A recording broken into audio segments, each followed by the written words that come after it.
afternoon, ladies and gentlemen. It's a beautiful day for Troy football. I am Ian Diaz, and next to me is my co-announcer. Soham Dev. We're here at the wonderful Fullerton District Stadium for Troy's second Friday Night Lights. It's a great matchup between the Troy Warriors and Claremont Wolfpack. Buckle in, folks. It should be a great game. As we prepare here for the kickoff, both teams coming to this game 1-0. As the game is now underway with that kickoff, and it is a boomer going into the end zone, and that's going to be a touchback.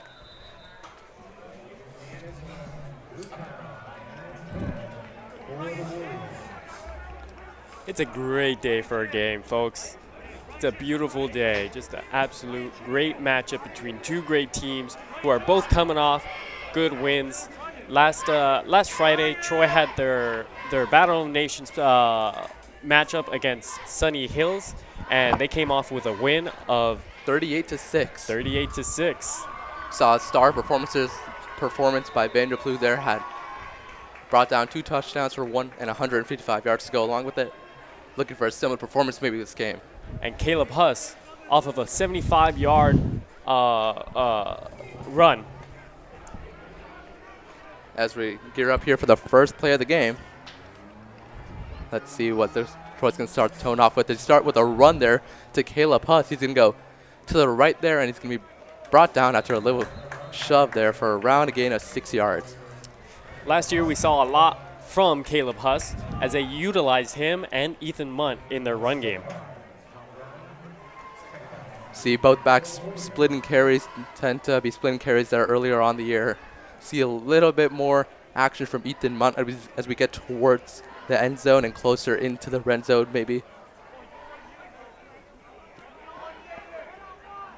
As Troy motions out into the 3-receiver set, and it's going to be a handoff there to Ethan Munt, who bursts forward for a first down.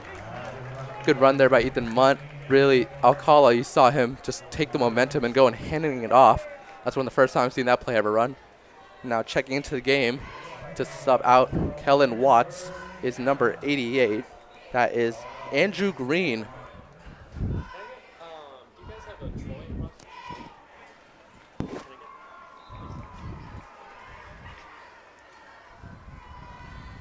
All right, folks. Some key names to look out for. Vanderploeg, he's been all over the place. As we see him in motion right here, they're going to throw it past him. Speaking of the devil, he might go for a bit here. Breaks through. Vanderploeg takes more than one person to bring him down. He's brought down there right around the 50. Great whip pass there, set the motion, brought a defender open, caught in momentum, broke through the front lines, and then got us all again there. Another first down, Troy. And that is a pure Washington commit player right there. Vanderploeg has gotten so many offers over the past few months. Yeah. And he finally settled on Washington University. So congratulations to him. Big ups are there as we see a pitch there, this time to Kaiden Ordonez. He's shifty like that and juke out in the open field. Gets him around 4 extra yards for a gain of, I'd say, 13. So Troy really setting the run and short pass game early. Maybe that's a theme to see throughout this match. We saw some similar themes like that in that Sunny Hills game. Not as much deep throws to Vanderploeg, especially with the loss of star wide receiver Declan Healy. They don't necessarily have a deep threat that can go up and get the balls like that other than Vander. But now they have a lot of other players who are just as good, who can replace, or not so replace, but fill in the shoes of As you see another Declan. pass here to Vanderploeg, breaks another attack and spins off a defender, and it still takes 2 more defenders there to bring him down around the 17-yard line. Vanderploeg setting the tone early. They're definitely targeting him this game, as they do every game. Troy's coming out with a bang. Yeah, but as we were saying, with the departure of Declan Healy there, he had such good roles both in the backfield and lined up out as a receiver out wide. We'll see who decides to fill those roles in this game and the next. As a handoff there after the fake toss to Ethan Munt goes up for around 4 yards. Troy definitely in scoring territory now. Let's see what they cook up. Going on a fast-paced drive, don't you think? Yeah, definitely. They're really pushing hard for this first drive, and honestly, I like to see it. It's something that we don't normally see from this Troy offense, and it's definitely working, so keep it up. As they motion out of that. And go into another 3-receiver out wide set. Same play once again. Momentum handoff by Alcala. Doesn't go for as much as it did last time, but still pretty nice gain of 3 when you're this close to the end zone. Yeah, just push, push, and push. Yep. You gotta love to see this, folks. Just an excellent run game, excellent pass game. Troy is definitely on fire for this start of this new season and a new league. And we had talked to Coach Chavez, the head coach of the Troy Warriors, and he's very confident in this new league. The IOTA League, as they're calling it now. No longer the Freeway League, folks. And that is district-wide. Now pitch here to Vanderploeg. Don't see him carry the ball that much. Breaks the tackle, going for the corner of the end zone. Dives for the pylon. No signal yet. And he is in. Touchdown! Vanderploeg! Don't see him doing that on the ground too often. No, but you don't. saw a motion pitch that time out to the corner of the end zone. Stiff armed a man to the turf. Dove for the pylon. And when you're 6'6", you don't really got to dive that far. Nope. 8 minutes and 36 left in this first quarter, and we already have a score set. It is 6-0 right now with a punt awaiting. Or actually, extra point. Sorry, folks. It's going to be extra point. Or, I mean, 2 points. Oh, they're going for 2 here. And they're going to caught. get it. That was not Rudy Alcala. That was actually Andrew Acuna, the backup quarterback that we saw him play in 1 game last year when Rudy was out with an injury.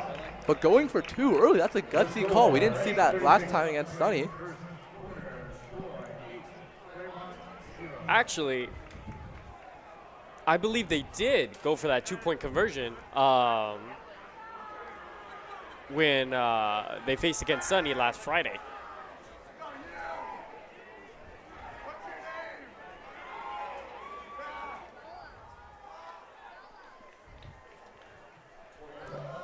All right.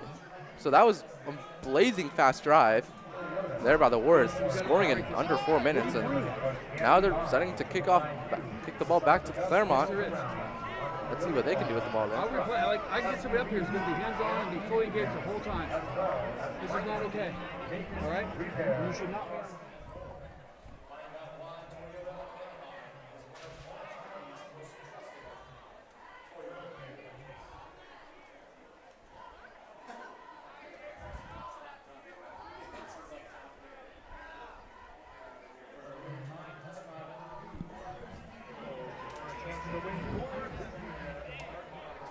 Kicking off for the Warriors there looks to be Caleb Huss, listed as place kicker. Sometimes we see him and Hayden Sanchez take that role. Let's see if he can kick it as far as that Claremont kicker. Yeah, definitely. I don't know if you know this, folks, but Caleb Huss was actually a part of the soccer team his freshman year as a winger, I believe.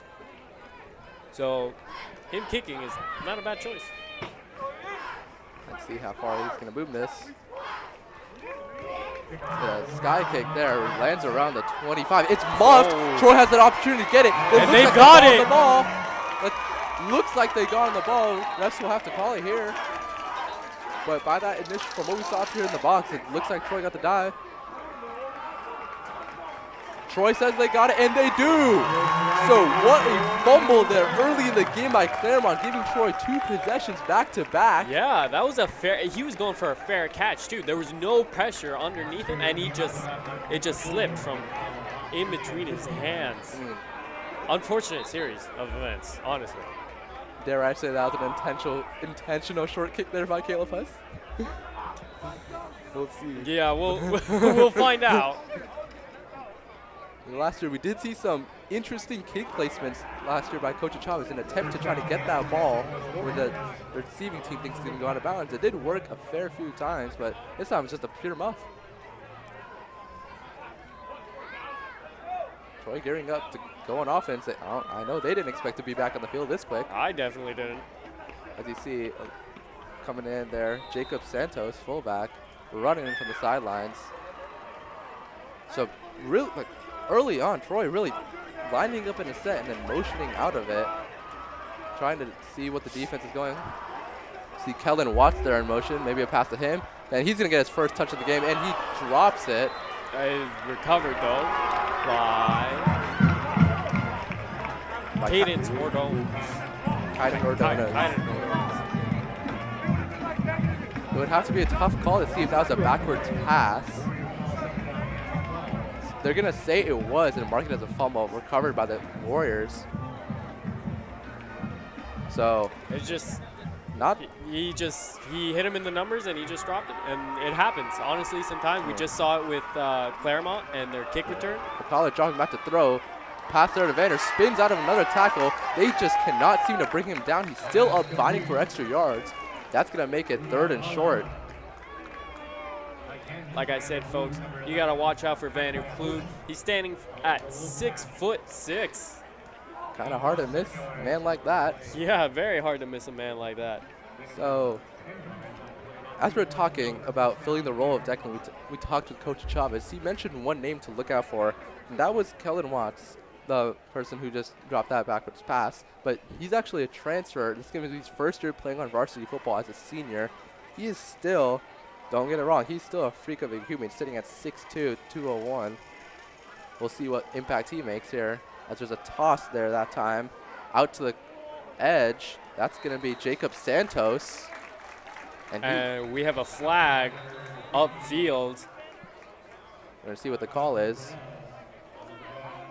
Make sure to look for the white hat, folks.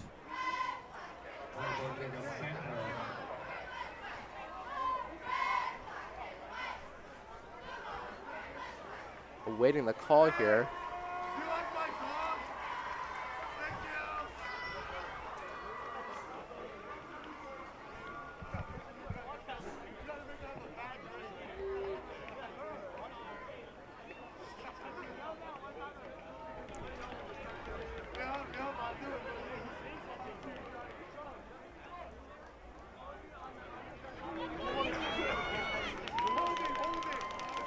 Going to be a penalty there on the offense, bring them back a few yards.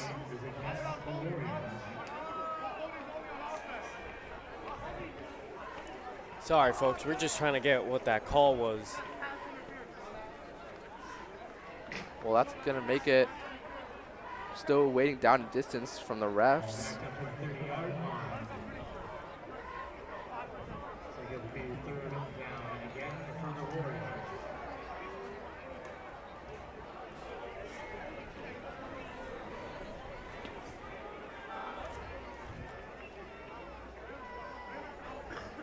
Refs still in discussion about ball placement and down. They're going to say it's first down. The ref just told the chains marker there to make it first down.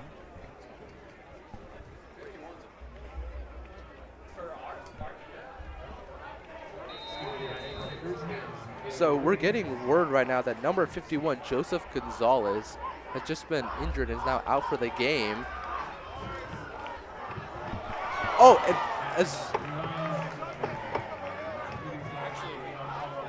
actually, folks, I believe number 51, Joseph Gonzalez, was ejected from the game, and that's what the foul for the penalty was for. But I'm not sure. I didn't see what happened, but word is that he was ejected from this game. So I couldn't exactly see what Joseph Gonzalez did to get him ejected. As we just missed, Kellen Watts dropping a pass there. Could have been a touchdown. As we're going to see a motion out from the backfield, that's going to be the fullback, Jacob Santos, once again. That's going to make it 3rd down and around 3 to go. Santos has been a name to hear this game, which is a little surprising because usually you would hear somebody like Ethan Munt or Caleb Huss as a running back. Yeah, but we're seeing a lot more touches there. Oh, actually, as I say that, Ethan Munt gets around 2 yards. I mean, we did just go for it, so I would not put it past Coach Chavez to keep his offense out there and go for it on this 4th down. Yeah, I mean, why waste an opportunity of a recovery? I mean, in high school football, this is considered no man's land. you'd have to have a pretty strong kicker like what Claremont has. And Rudy Alcala lining up under center here. Play action, looking for a pass. He has a man open. He's going to try to get it with his legs. Let's see if he falls forward for that first down. They're going to say that he got the first down, according to the line judge there. That last dive forward. That's an impressive movement from Rudy Alcala. We don't normally see that. So the fact that he just dove for that first down, very impressive, very slick. You could see Rudy going through his progressions. He looked to his first man in fluke, not there, not there. Better. And then he got under pressure. Decided to just tuck it and run. As you see a run here by Caleb Huss, shifty back there, and he's gonna go forward for around 6 yards. So Troy's offense really getting it done. They're really pushing it. They're pushing it. Let's see if the defense by Claremont, headed by number 4, Nathan Ordonez, senior middle linebacker, can stop them. Not much to see from this Claremont defense so far. But it is early in the game, folks, and we'll just see how they progress as the game itself progresses. See a whistle here from the ref, a timeout, Claremont. Called timeout on Troy, in fact. Troy maybe not liking the defensive set Claremont's put out there. Want to regroup, maybe call another play. Folks, our student section is pretty packed. I can hear them all the way up from the box singing their little chants. Yeah. I gotta tell you, I was in that student section last Friday. It was lively. I was there too, and it was killer. The theme for tonight's game, folks, is frat boys. So you're gonna see a lot of people with those. The backward caps, the sunglasses, the loose ties, the dress shirts. It's a pretty fun atmosphere in here, guys. Let's see if the Warriors can put on a show for the student section like they did last week. From what I hear, they are. They are.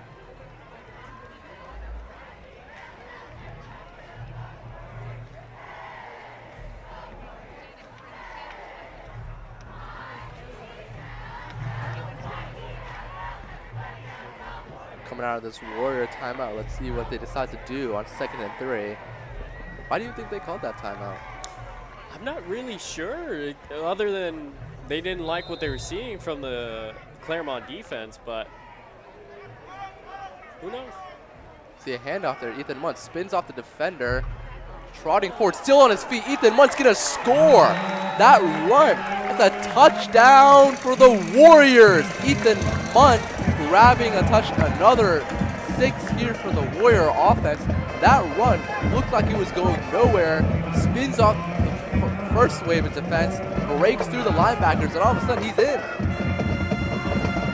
Ethan Muntz is 5'10", 205 pounds, and all 205 pounds of him was just pushing through defender after defender after defender until he finally made it into that end zone.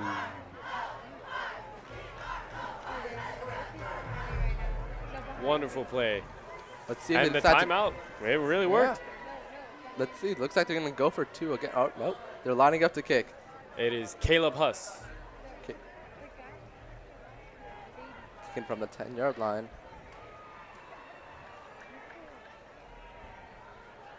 Kick is up, and it is splits the uprights, and it's good. That's going to make the score 15-0 Claremont with 4:35 left in this first quarter.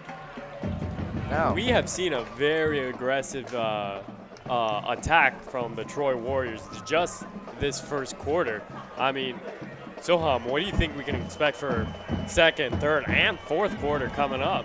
I mean, I see no reason why this shouldn't keep going on. I see no reason why this attack on the Claremont defense should stop. They're definitely a rolling snowball, and they are rolling very fast and getting bigger and bigger by the moment. And you love to see it, folks. Well, keep in mind, we haven't seen the Claremont offense as they muff that kickoff. Let's see what they can do with the ball, assuming they grab this one.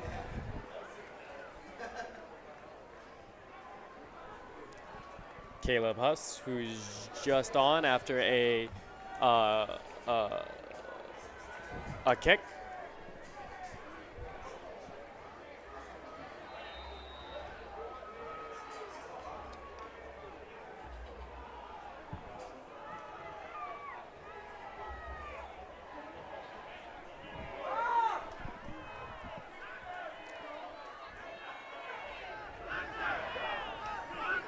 Caleb Huss lines up for the kick. And it is off. Gonna go further than the last one. Actually going to the return this time. Fielded by Claremont. He's going out to the outside. Let's see if the contained man stops him, and he does. That's going to be Brendan Coronado, 5'8", 140 junior corner / receiver there for the Claremont Pack. This will be the first time that we'll be seeing the Claremont Wolfpack on the offense. Let's see what they can do with it.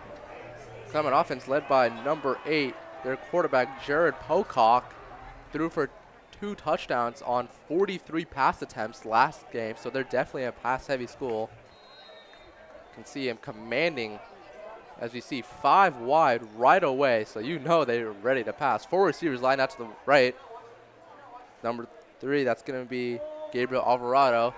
It's going to be a screen this time to Kingston Farhado, and what a tackle there in the backfield that time by number 26. That's going to be Damian Vasquez, the senior strong safety, absolutely shutting that play down in the backfield.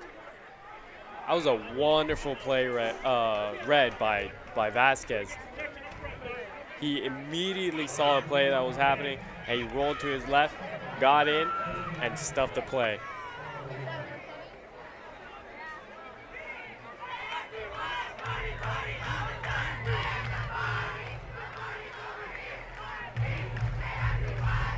Another 5 wide set, 3 receivers to the left side this time. Let's see, Pocock dropping back to throw, looking downfield, quick throw, and it looks like it's batted down there at the line. So right away, that was great Kellen Watts who got the hand on the ball. So making up for his slight mishaps there on the offense with a great play there that time.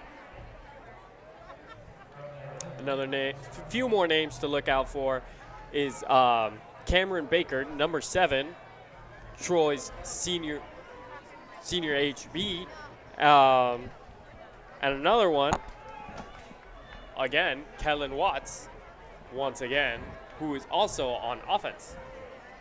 He truly is a star athlete. A bluff blitz that time. It's going to be a screen pass, and it's thrown, and it's going to be a quick grab there. Pass is going wild. Maybe a late hit there. There is in fact a flag on the play thrown around the 42-yard line. So that's going to be to Luke LeBay.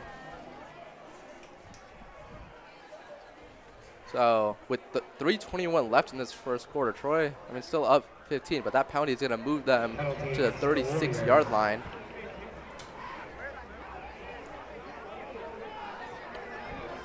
That's a big moving of the chains there by Claremont. Yeah, it is.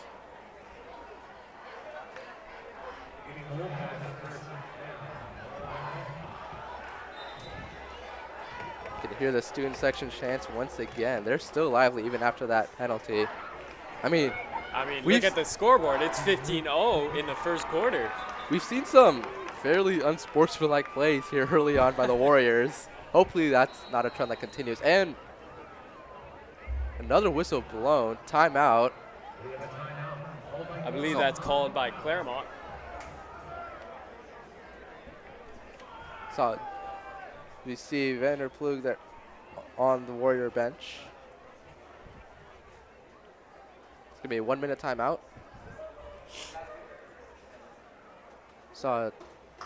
Before that time, I saw 2 people in motion. Maybe coach not liking where they're setting up, calling a timeout, just resetting. We saw Troy do it, and look how that turned out. Ethan Munn touchdown. Right. You know, taking that timeout in the first quarter is not always a bad thing, folks. It can really reset your game and can provide good things.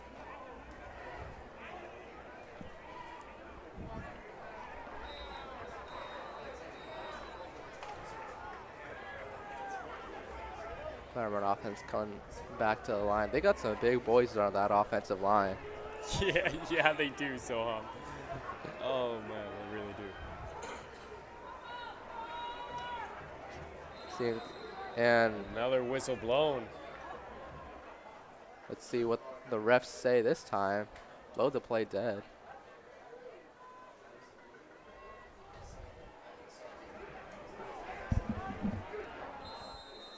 Placed around the 38s. Correcting the ball placement. Not too much of a shift. As Pocock now dropping back to throw again, looking for the seam. He has a man open on the outside. He hits him. Great throw there. He turns upfield, tries to shoot, but that's what a catch that time by Kingston Farhado. Just no one in that area. Wonder whose zone that was on Troy defense. Really a breakdown. That's going to move. That was just poor communication on the Troy defense, but beautifully run play, beautifully run routes that time to really distract the safeties. Hoping to look more for that Claremont defense, or I mean offense, sorry. That puts them firmly in the red zone. Yeah, they're nice and comfortable. First down.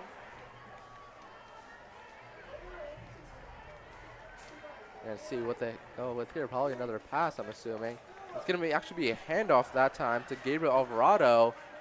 And he is just swarmed there by a group of Warriors. That's going to be a short gain of 2. I think the first one to get its hands on him was, again, Kellen Watts. You can see our student section there going absolutely crazy.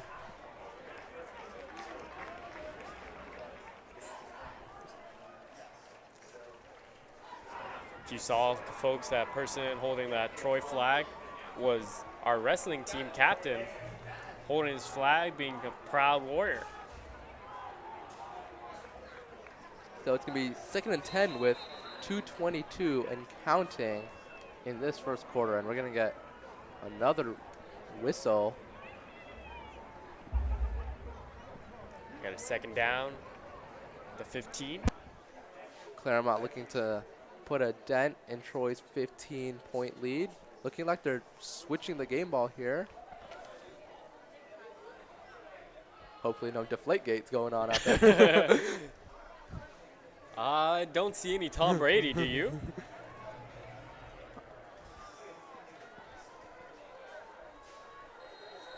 Rare moment of the Claremont offense having someone in the backfield. Let's see what they do with them. He's going to come out. Just got a hitch. Going through his progressions. Interesting throw, and it's still caught. Gabriel Alvarado just absolutely mosses his defender, and that's going to be a touchdown for Claremont. A little more poor defensive choices made by the Troy defense.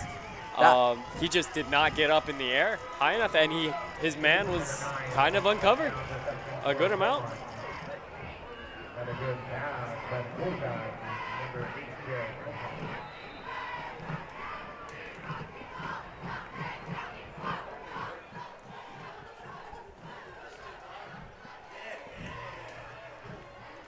As the kick is up, and it is good. That's going to make the score 15-7 Troy with 2:10 left in this first quarter.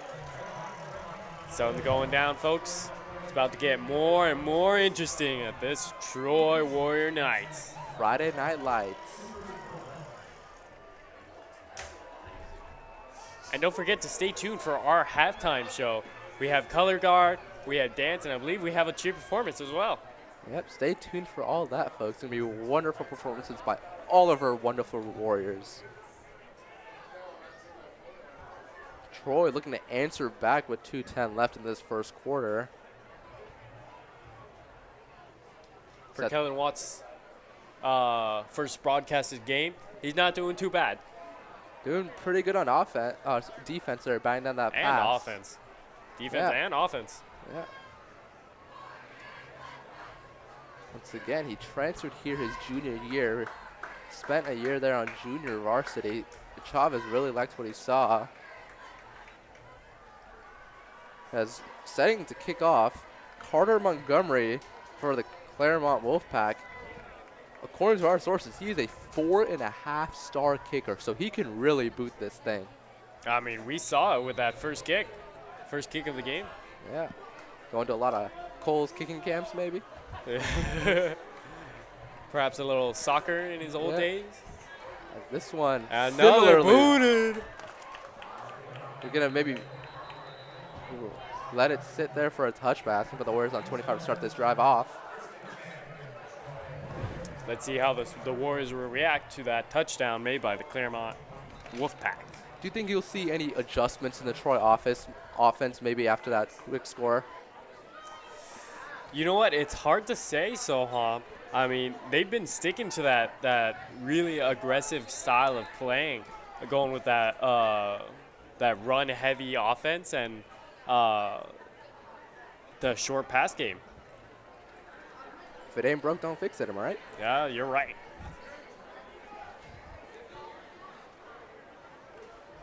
You're going to see Troy with one receiver out wide. Sometimes like to motion out of this, but they don't this time. Hand off there to Ethan Munt, trying to look for an opening. He finds one, gets his second level, slingshotted forward for a first down. So right away, these rushes, they're not going for like 3-4 yards. They're going for like 8, 9, 10, even more. Like I said, I don't think this Troy Warrior offense is looking to change anything. I think they're going to stick to this heavy rushing game. And honestly, why not? They have a 205-pound rusher. Like, I was going to see a passer to Andrew Green. It's going to be high, and he still reaches for the first down. So really quick offensive style here. That's going to be Andrew Green. We're seeing more and more of him integrated in this game, seeing him subbed in a lot. And I like that. They didn't just go heavy with their star players in the first drive of the game. They're starting to integrate all these different players, all these key players that'll help them progress through this game and their attack-heavy force. Going to see a handoff there once again. It's going to go for another 8 yards. A little scramble behind the line between number 11, Vander Plug, and number 24 for Claremont Wolfpacks. Him and Joseph Cripps going at it, what I like to call a little extracurricular activity after the play there. Oh, you love to see it. Hopefully he doesn't get ejected. Oh, yeah, no, he's a vital source in this game. We got clock ticking down, a pitch there in the backfield. Ooh, that's a hard hit. Still on his feet, fighting through the contact that time. That's going to be Kaiden Ordonez. A big hit to the head, too. Yeah. What? Almost helmet to helmet. Yeah. Could have been maybe called, but wasn't. So that's going to make it 3rd and 1 with 30 seconds left in this first quarter. Score is 15-7. Clock is counting down from 30. The Warriors are rushing this.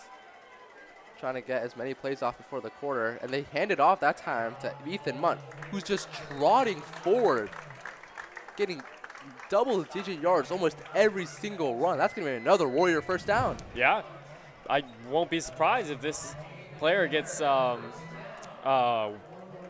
of the Month again. Last year he got it. I'm looking for him to get it again. Wouldn't be surprised. And that's going to mark an end to the first quarter here. Troy 15, Claremont 7 with the ball on the 39-yard line, as we'll return for the second quarter shortly.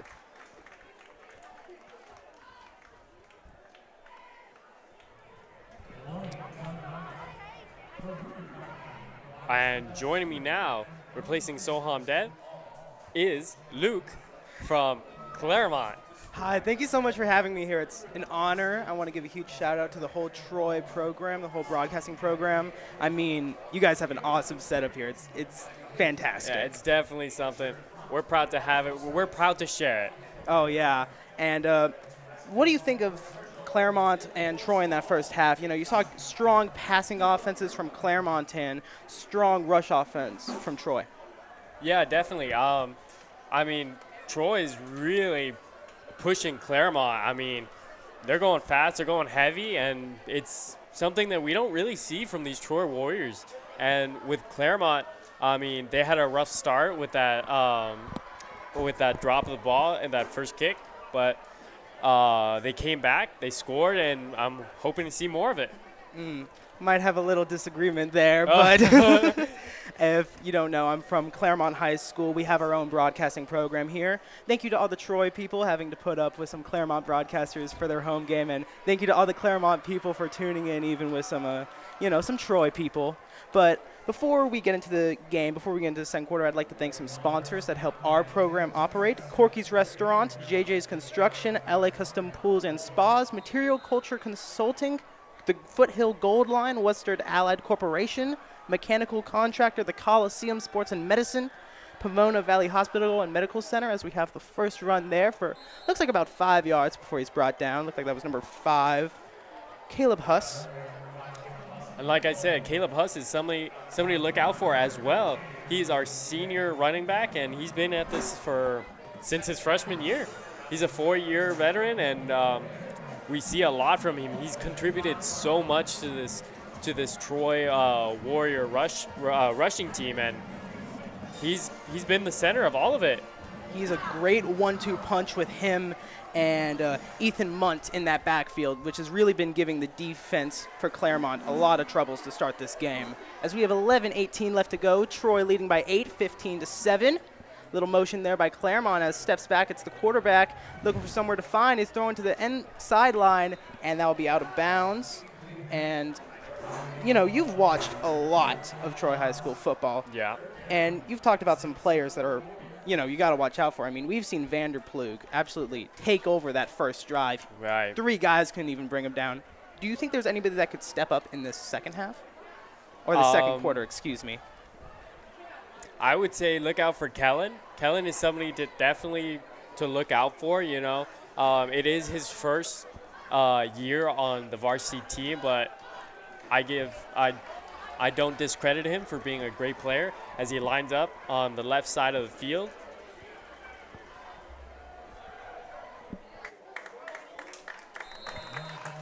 And that is a first down for Ethan Munt. Again, Ethan Munt, another crucial player in this rush game, and he's just been so vital and so aggressive and fast that he's just bulldozing through this Claremont defense.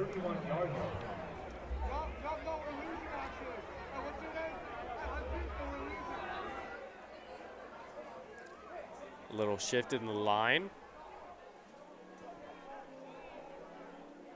Ball is snapped. Rudy looks to his right. He looks at Vander. Vander goes in. He cuts out. He's going. Touchdown, Vanderplug!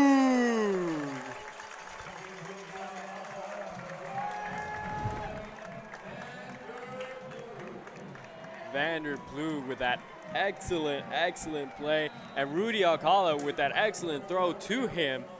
He looked immediately to Vanderplug. That play was set up specifically for Plug, and I mean, we saw it. It was effective, and it was deadly.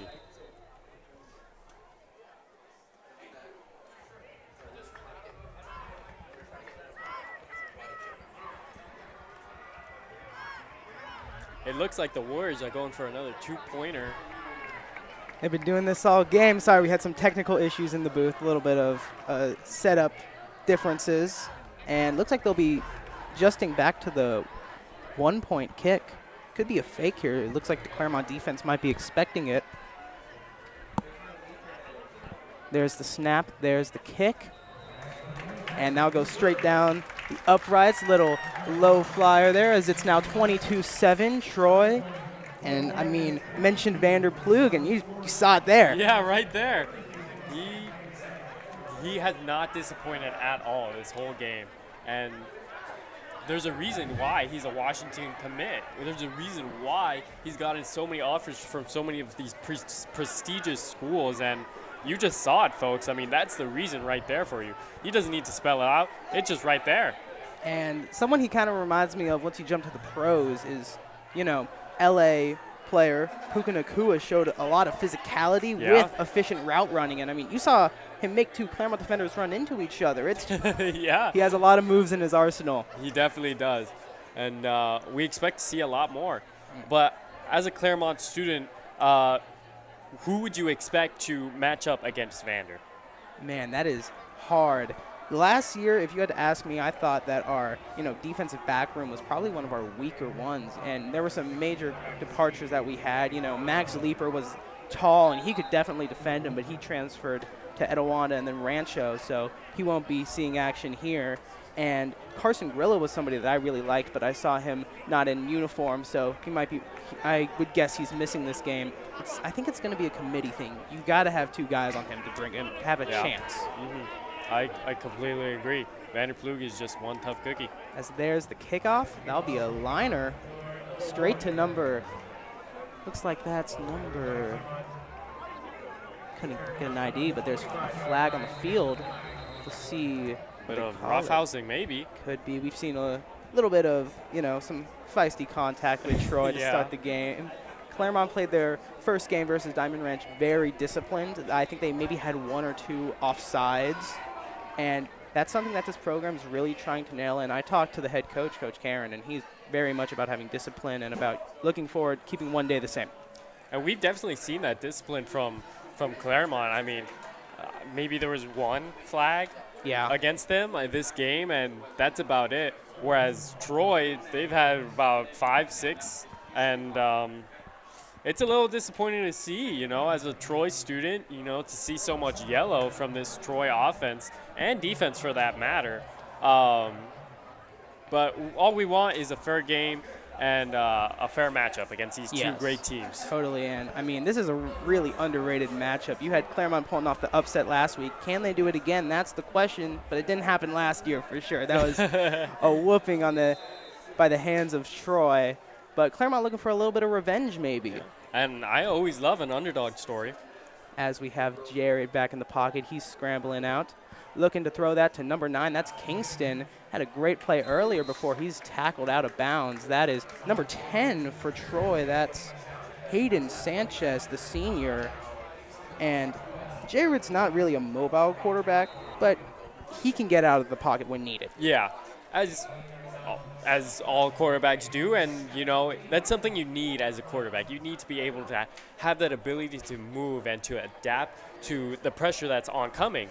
And that Troy Warrior defense, I mean, that was good pressure inflicted upon the Claremont Wolfpack, but at the same time, it was great movement by the Claremont quarterback. As we have 10:16 left to go in this second quarter, 22-7, Troy leading. We have 2nd and 3 here. Jared looking, steps up, will throw it over the middle. Threw it a little bit behind number 7, Kingston. He's been going to him a lot today, and we didn't see much of him last week, but this week he's really made a step to help this Claremont offense try and come back. Who's some people to look out for when it comes to the Claremont offense? Well, the Claremont offense, it's not really a star-studded offense. It's more of a step up when you need to. But there were some names that really, I felt stepped up last game. One of that was running back Gabriel Alvarado. He didn't get a whole lot of carries, but he was great in the backfield with those screen passes from Jared. And then you have the crazy story of Carter Montgomery, kicker turned receiver, catching 2 passing touchdowns. We'll see if he can keep that up this game. Yeah, I'm excited to see it. As there's Jared with the snap, and refs will blow it dead. Timeout. Wolfpack, they'll talk it over. That's their 2nd timeout of the first half. Troy's used 1 as we... Not too sure what's the clock. The clock is counting down from 50, folks, and I'm not... Yeah, I'm 1 minute timeout. There okay. you go. 1 there minute you go, timeout. Yeah. Man, I'm having a great time. I didn't think it was going that fast. Yeah, me too. But, I mean, time flies when you're having fun, right? Oh, yeah, for sure. Yeah. As right there, you see the one of the Troy Warriors coaches reviewing with his team, and that's another great reason why this Troy defense is just working. As soon as they come off the field, they sit down on that bench and they watch and they review what they should have done and what they could have done better. And that's partly why we're up 22-7. And I'm definitely excited to see more from this Troy defense, and I'm excited to see this Claremont offense really try to put up a fight. I mean, the Claremont offense kind of got bailed out on the last drive with that late hit penalty, but Troy couldn't stop him after. You had a couple of maybe questionable decisions by Jared that they just didn't capitalize on, and I'd be interested to see if that was maybe a fluke or if Claremont's just really been showing out passing offense as Jared takes the snap, stepping back, pressure in his face, but it's to throw is caught to number 9, Kingston, and he's slammed to the ground. Looked like he bobbled that catch a little bit, was able to bring it in and get that first down, gain of about, looks like 6, 7 there, as he'll take it over at, looks like the 48-yard line. And have a couple more sponsors to mention. We have some of our gold sponsors, Metro Honda and Eric Martinez State Farm Insurance. And we'd also like to give a big shout out to our Claremont High School boosters. You know, they make football run. Yeah. It's incredible what they do. Those boosters are for every school, and they do amazing work. Oh, yeah. All the props to them. They make these things happen. As it's 1st and 10, we have 9:35 left to go on the clock. Jared takes the snap, steps around, is rolling out of the pocket. Little man behind him, brings him down. Great play there, sacked by number 3, Tony Inouye, am I correct there? Inu. The D lineman and the senior, the team captain, as there's a Wolfpack player down.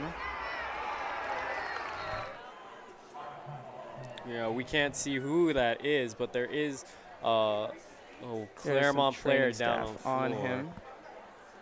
But, I mean, that was an excellent play ran by Tommy, and Tommy is another star defender that you can see on the Troy defense. He's another 4-year veteran, and he's absolutely, like, just ginormous. He stands at 6 foot, 280 pounds. That man, that's a man. You saw it there. He can wreck it up, and looks like that's number 50 for Claremont. That's Garrett Munoz. And we hope to see that he makes it out okay. Looks like he was walking off with maybe just a tiny bit of help from the trainers, so hopefully he's okay, as Claremont loses a bit on that sack. But back to that play, I mean, you saw that line, just absolutely collapsing the pocket, and you saw Jared try and move out, but just couldn't get it. Yeah, I mean, and that's a lot of weight on Jared, I don't know if you know this, but Tommy, I believe he can either bench or squat, I'm not too sure, but over 1,000 pounds. He's hit as he throws it, and looks like that was number 13, almost died for that interception. That's Andrew Acuna, am I correct? The junior. Almost made a great play there. Jared looked like he got hit as he was trying to throw that out. And it'll be a 3rd and very long for the Wolfpack. Yeah, and he was assisted there by number 45, Raymond Topete, another senior that has a senior veteran that's been here for all 4 years. And a lot of this Troy offense and defense are built on these 4-year veterans, and it's just, you can see how amazing that they play. You can tell that they're veterans, and it shows. As we have 9 minutes left to go in this second quarter, 22-7 Claremont, as Jared gets it. Looks like it was a little high, but bobbled, but it was able to bring it down. That was number 9, Kingston. But that was an impressive catch, honestly. That was a one-handed catch. Reminded me of a little bit of an Odell. Came up with that, and Kingston really making his mark here in this first half of action, but the Claremont drive does stall out there, as we'll have the Claremont special teams unit coming out, led out by kicker, punter, safety, quarterback, receiver Carter Montgomery. Oh my goodness. Plays it all. I'll say safety might be a little bit stretching. I've played it once in 8th grade, but last year he was playing QB on JV and then kicking under the Friday Night Lights day after. He's a very impressive athlete. Nonetheless, safety if it is a stretch, he's still got a whole lot of other positions that are under his belt. That's very impressive. I've never seen him play goalie in soccer too. Wow. As he has the kick there, and that one's going high. That will land out at about the 31-yard line, it looked. Yep, 31, maybe 32. And we'll have this Troy offense coming back on the field, looking to blow this game open officially. That was definitely a different style of kicking that we've seen recently. I mean, that was a sky-high kick. It got lost up in the sky. I mean, we had our Troy Warriors just kind of stumbling about trying to find out where the ball was. And it was up in the sky. And usually we've been seeing that it just goes like a laser across the field, but not this play. And you props to them for the diversity in their kicking. I mean, in a year that was pretty rough last year, Claremont's special teams was special. They returned a blocked kick for a touchdown in the first game of the season versus Diamond Ranch, as there's a tackle with a gain of little as... I believe it was behind the line, actually. Yeah, I thought it was behind the line. Looks like they'll call it right at the line. Oh, there's... Kellen Watts is on the ground on his first year, too. We'll see. We have a trainer out there talking to him. And we'll have both teams going to the sideline. Not sure exactly how serious it is. Looks like his left knee is, or left leg at the very least, is a little injured, and he's squatting down on it, but he's coming off the field. Yeah, it looks like he's coming off the field, jogging under his own pressure. So looks like he has a little limp there. We obviously wish him the best no matter what side of the game you're on. You don't want injuries. That's just a fact. Yeah. We want everybody to be safe, and this is a safe environment, and we wanted to keep it like that. As it's 2nd and 6 here for the Warriors. There's a little fake handoff, throwing it deep down the field. It's just over Plug. He could have took that to the house. He had maybe one defender to beat, and you know Plug can beat a defender. Yeah, he was calling for that ball really early too, except it was just too tall for the 6'6" tight end, or I mean wide receiver. I mean, he could play tight end. He could play defensive tackle. He could play anywhere. Yeah, he really could. That's an amazing player right there, and all the props to him. Yeah, just one of those athletes that you can't take for granted in any stage of the game from both coaching sides. You can't ever think that he's not going to make a play. Yeah, he's always making plays. You can always expect him to be on that field, making plays, making touchdowns. He never disappoints. As it's 3rd and 6 with 7:27, there's the pitch to the left side, and looks like a man brings him down. Looked like maybe a little bit of contact in the face, and he'll just get that first down. Past a yard, it looks like they're calling it. Yeah, he's down at the 42. That'll be a first down for Troy. Yeah, that was Ethan Munt again. He was coming down on the right sideline, and then he stiff-armed the defender, and he got just a little extra yardage, and that stiff arm, it really works, honestly. If you've got it down, if you practiced it and mastered it, it's golden. As it's 1st and 10 for Troy with 7:20 to go. There's the handoff down the middle. He's keeping up. He'll be brought down about a gain of 5 there, as he'll be down at, looks like the 47 and a half yard line. Another carry for Ethan Munt. We've seen a lot of activity from him as he walks down onto the sideline, and it looks like Kylan Ordenz is coming in for him, subbing him out. That's another name that we should look for is Ordenz. He's been a killer player in this rushing game, and between him, Munt, and Huss, they've been an unstoppable force. As there's the snap, and looks like they're going with a little trickery, but they have a man running. Looked like that was Charles Rippon. Yeah, number 22, the junior there.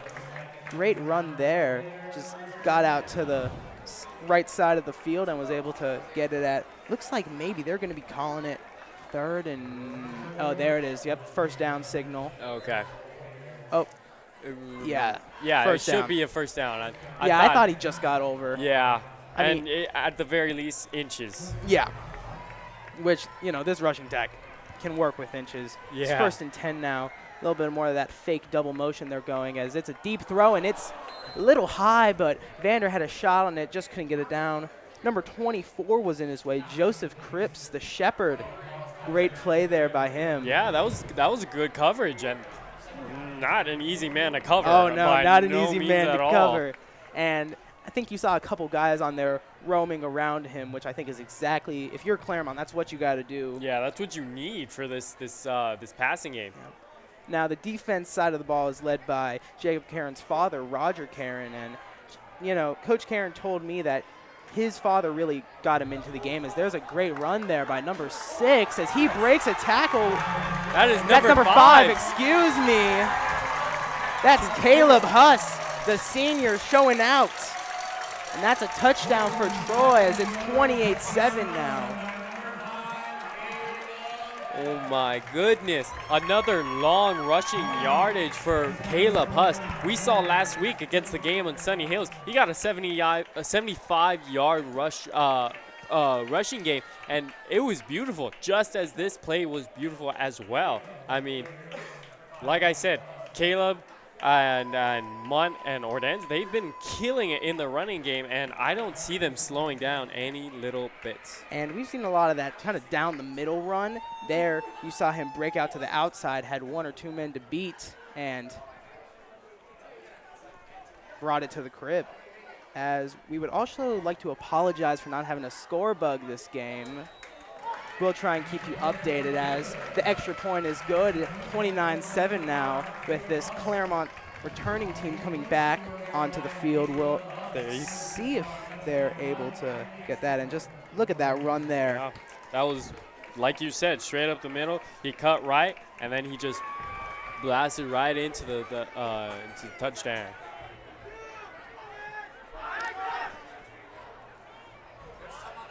As we have 6:08 left to go with this Claremont returning team coming out. It's 29-7, Troy leading.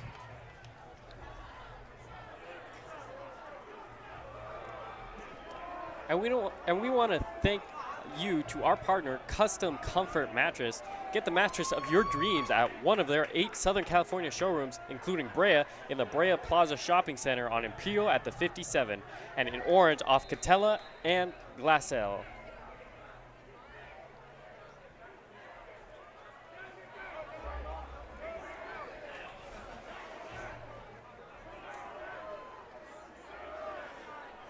As we have the Troy kicking unit coming out, looking to pin Claremont deep. And that was partner of the Booster Club. There's the kickoff. Looks like it'll land at about the 16, 17-yard line as have him push into the side. It's number 16 for Claremont. That's Brendan Coronado, the junior. He kept going. That was a good return. And he's shown good signs on the return so far. Yeah. I mean, last week you had Carson Grillo, who's an absolutely fantastic returner. But Brendan Coronado has shown a lot of strong returns in this game so far. And something to look forward to for the rest of the year for this Wolfpack. Yeah, hopefully. I mean, he's looking good now, and hopefully he'll continue to look good. As we have the Claremont offense coming out with 6 minutes left to go in this second quarter, 29-7, Troy leading.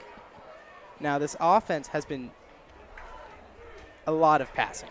Yeah. Not that much run. Do you think the run could be important for this offense to get going, or do you think they should just keep throwing the rock? Honestly, I haven't seen much from the running game, and it's hard to say that there's a lot to be said about it, you know, and I think that's justly so. But if they could get in some run games in here, then I can. There's the snap, and the throw is complete to the sideline. Looks like that was number 21, Carter Montgomery. We were saying how you got to watch out for him on the receiving end. Made the play there, and it's second down. Looks like they're going to call him out. Yeah, and that was good or coverage. It looks like they'll be giving him the first down as he's out at about the 70 or 47-yard line, excuse me. That was good coverage too, but it was just an excellent throw and an excellent catch. And honestly, I think we need to see more from that on the clip from the Claremont Wolfpack. And, you know, that was a combo that really showed out at Diamond Ranch. So it would be interesting to see if they can get it going. That was his first reception of the game. There's a little motion for Nathan Ordonez, the captain. As there's the handoff to Alvarado. He's moving around, jumping around as he'll get brought down. Looks like about the line of scrimmage. That was number 14, Fisher McDonald, the junior. And we see our band getting ready to liven up this halftime show, which I'm sorry to say, but we will have to mute for copyright reasons for some of the songs performed by Dance and Cheer. So if you want to watch it, make sure to come out to Troy High School. You know, heard them a little bit before the game. You guys have a really fantastic band there. Yeah. They're great. I mean, they practice nonstop, and you know, we hear them at school over at the field, and they sound great every single time. As we're about to hit 5 minutes here, but have a little substitution on the Troy side of the ball. We have number 2 coming on. That's Emmanuel Torrenson, the senior. As it's second and 9 for the Wolfpack. Alvarado got a yard on that last run. Jared takes the snap, avoids that, and he dropped the ball, but looks like he recovered it. We'll wait for the official ref call, but I think he hopped on it before. And that was Kellen Watts, the man that we just saw on the floor, came back and forced that fumble.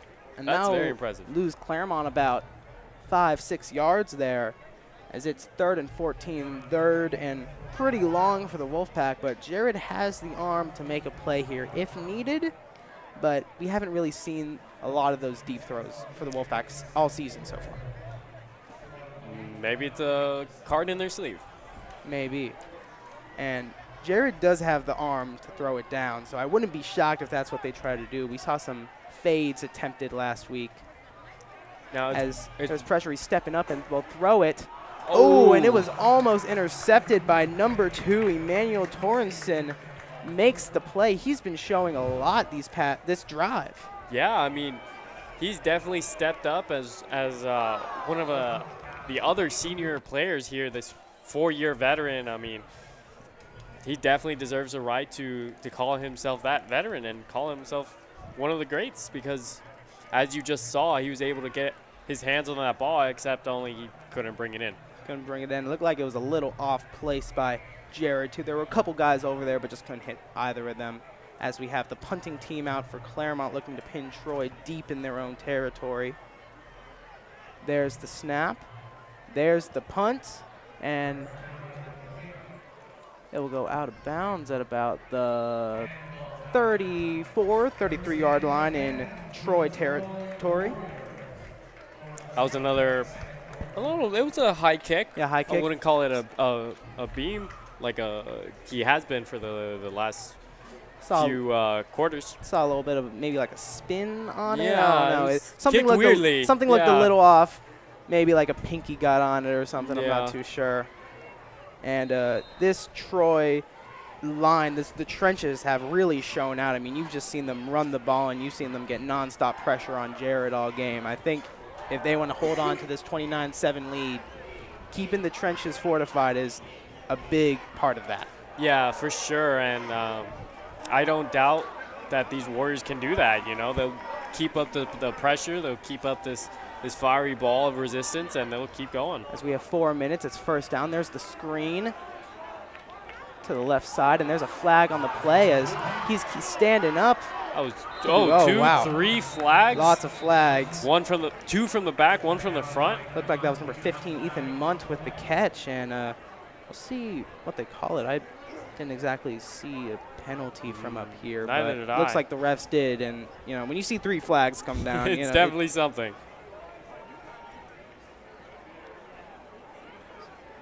Yeah, there's 3 flags. Oh, it was an illegal block in the back. Oh. And that'll move him back a little for this. Now 1st and long. Let's see that. Never mind. And we'll see where the ball is placed as we have 3:49 left to go in this first half of action. This plays around the 25, 20. Yeah, Looks 25. like the 25, maybe right in between 25, 24, as it's 1st and 19 now for Troy. There's the snap, and there's the handoff down the middle. He's still on his feet. He's still standing. He's still moving, breaking tackles for the first down before he's finally corralled in a mosh pit. And fantastic run there. That was Ethan Munt, I believe, right? Yeah. Ethan Munt. Still a force to be reckoned with. I mean, he just He rushed like 16, 15 yards through a mosh pit of guys, and we've been seeing that all throughout this game. He's just been bulldozing through everybody, and he just seems like an unstoppable force. Both of these runners are great, but you definitely see a different level of physicality physicality from Munt. Sorry, excuse me. Tripping up on my words as it's 1st and 10 here at just past the 50-yard line in Claremont territory. There's the quick throw to Vander Plug. Only has a man to beat. And it looks like he got caught up there. It's a combination of number 33 for Claremont. That's Joshua Badger, and number 16, Brendan Coronado. We saw him at returner, and he makes a play there on defense to help stop that touchdown. And that was an excellent tackle from number 33. I mean, not a lot of people can bring down Vander Plug, but he brought him down. He went for that that two-leg, double leg, and he got him down. But it is still 1st down for Troy as they're, looks like just teetering offside the 25-yard line. So any yard here would get them into red zone position. As there's motion, as there's the handoff on the jet sweep. And he's looking for something. There is a flag on the play as he's down at just about the 19-yard line. We'll see where they call that flag on. It seems like it might be on Vander as he kind of does a little disgruntled argument with one of the refs. There's a Wolfpack down. That's number 44, Brandon Garcia, as he's being attended to by the training staff, as we have 2:24 left to go in this first half of Claremont High School versus Troy football. Looks like face mask on Troy as their penalty woes continue in this first half. There's a lot of yellow from up here. I don't know. Yeah. I don't know. Maybe I'm colorblind, but I'm seeing a lot of yellow, and I'm not really liking it.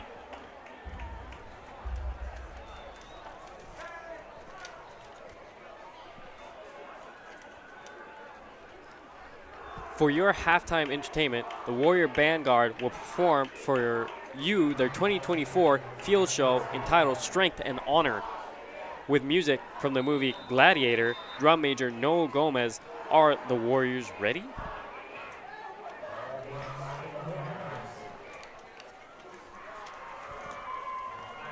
And even if we can't do the audio, make sure to stay tuned for that. I mean, just even watching it's incredible. Yeah, it's definitely a show when... As it's 1st and 14 now, but he'll be getting a lot of that back on that run before he's really pushed back. But looks like they'll say he got up all the way to the 21-yard line. And that was another rush by Caleb Huss, who's been another force to be reckoned with in this rush game. Yeah. And I'm going to keep looking out for this guy. I mean, he keeps coming back, and he keeps delivering. Him and Munt give slightly different skill sets. Munt's more, run through 5 guys and get that 1st down. Huss is a little bit more, he can move fast. He has a lot of elusiveness. Right. And they've both shown out in this first quarter. It's a perfect balance of both. It really is. You have a Yeah. dude for any situation. As it's 2nd and 7. Sorry, 2nd and 6 with 1:20 left to go in this first half. 29-7 Troy. As there's the handoff to number 15. It's Munt. Needs some guys to bring him down as he'll get in the 5-yard line. Looks like he'll be down at about the 4-yard line as it's 1st and goal now for the Troy. And as we were just saying, I mean, he bulldozed through three defenders. 3 defenders had to bring him down, and that's something that we want to see from a running back for any team. Like we want to see somebody who can be elusive like Caleb Huss, and we also want to see somebody as aggressive as Munt. And Ordonez, he's been working a lot on those laterals and the as there's the pass to the end zone, and it's caught. Vander Plug, touchdown Troy, as they will now get to 35-7 Troy and go to the man. It's Vander Plug. Yep, Vander Plug. I mean, what else is there to say about this guy? Can't defend that guy. No. I mean, yeah. Washington commit. Can't stop him. No, it's hard, Rough. Yeah.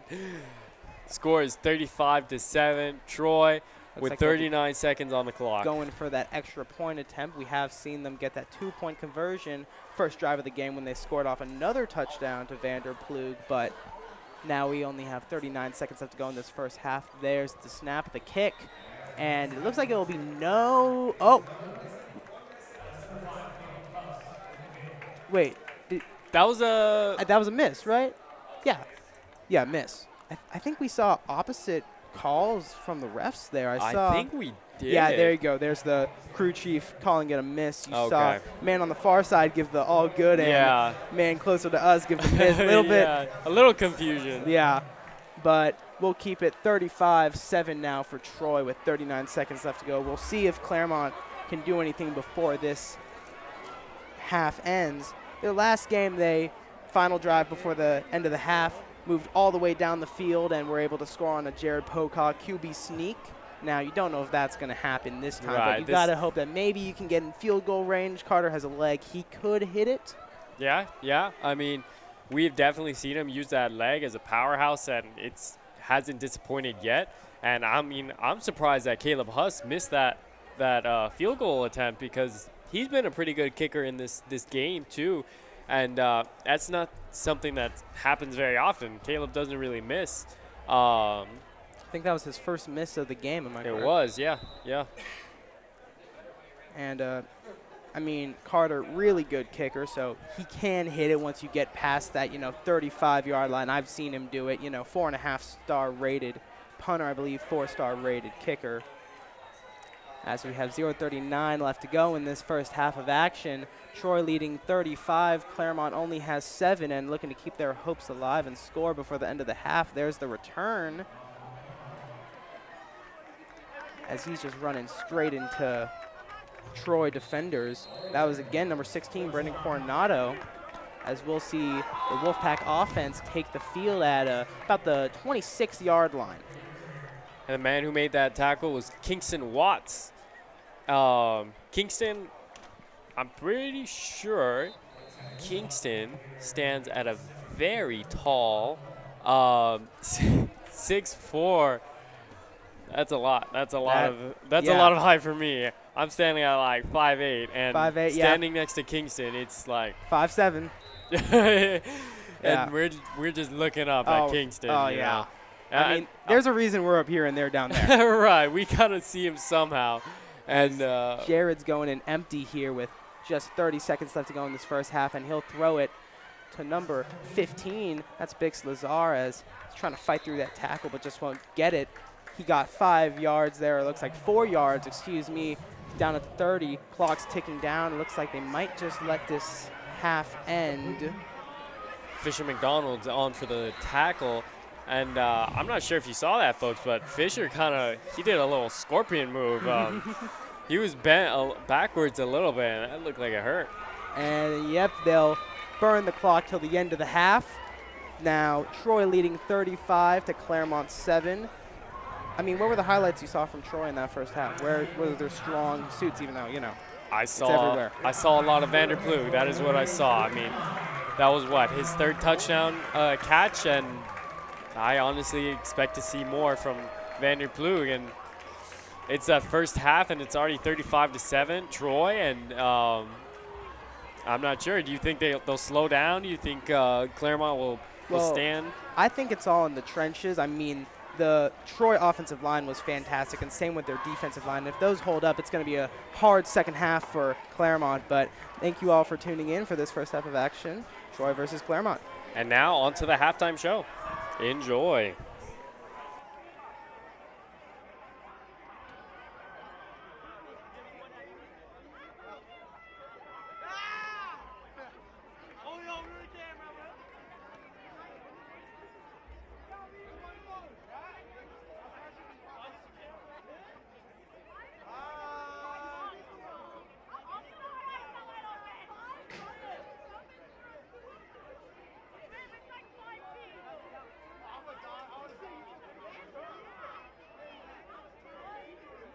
Ladies and gentlemen,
Go ask.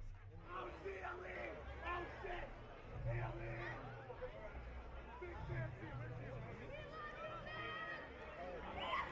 feel it! I don't feel it! Get it up! Get it, get it up! No, it's big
The Warriors are under the direction of Mr. Castillo.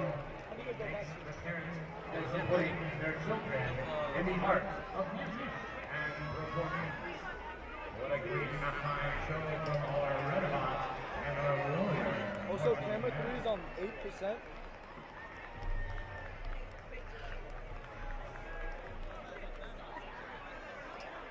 Where's the other battery? Superior electrical grounding products Oh, yeah. for industrial, commercial, and construction businesses. The valuable advantages of Mayday are our great service, extensive inventory of high-quality products, and a highly trained, experienced sales staff. Please visit our sponsor at mayday.com.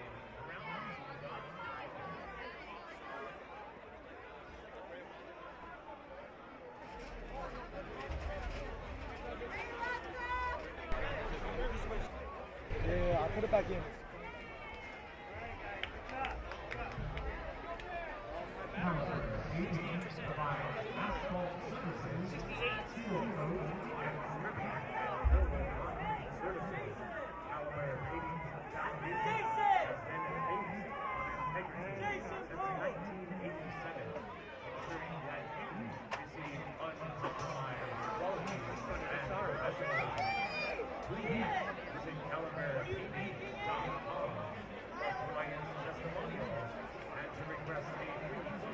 With one of their expert advisors.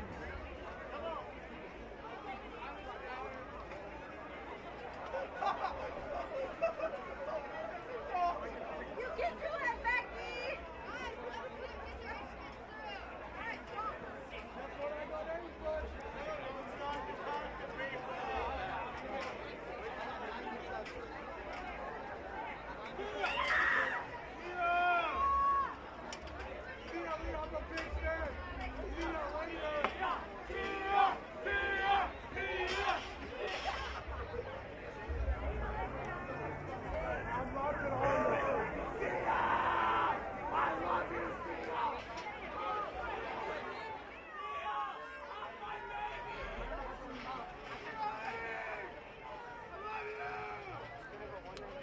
We're tuning in for our halftime presentation. Wonderful performances there by dance, our drum line, our marching band, and of course our cheer. As we see the Warriors taking the field once again after halftime.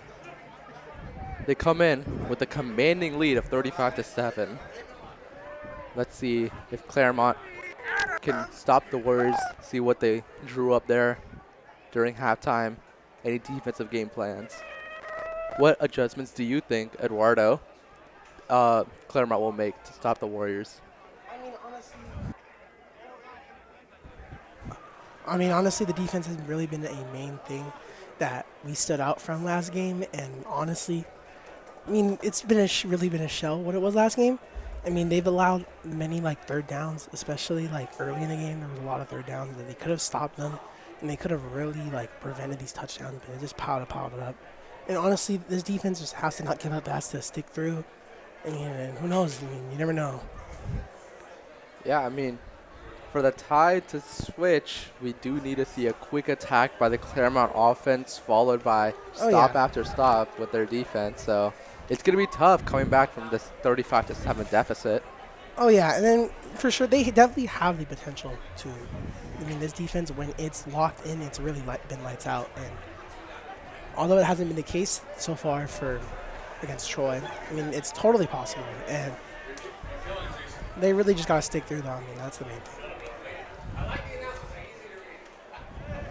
As we come up with around 2 minutes left in this halftime, see Chavez talking with the coach there. Maybe that ref speaking about their slight unsportsmanlike acts there in that first quarter. Yeah, it was a little bouncy. I mean, there were calls on both sides. It was really interesting.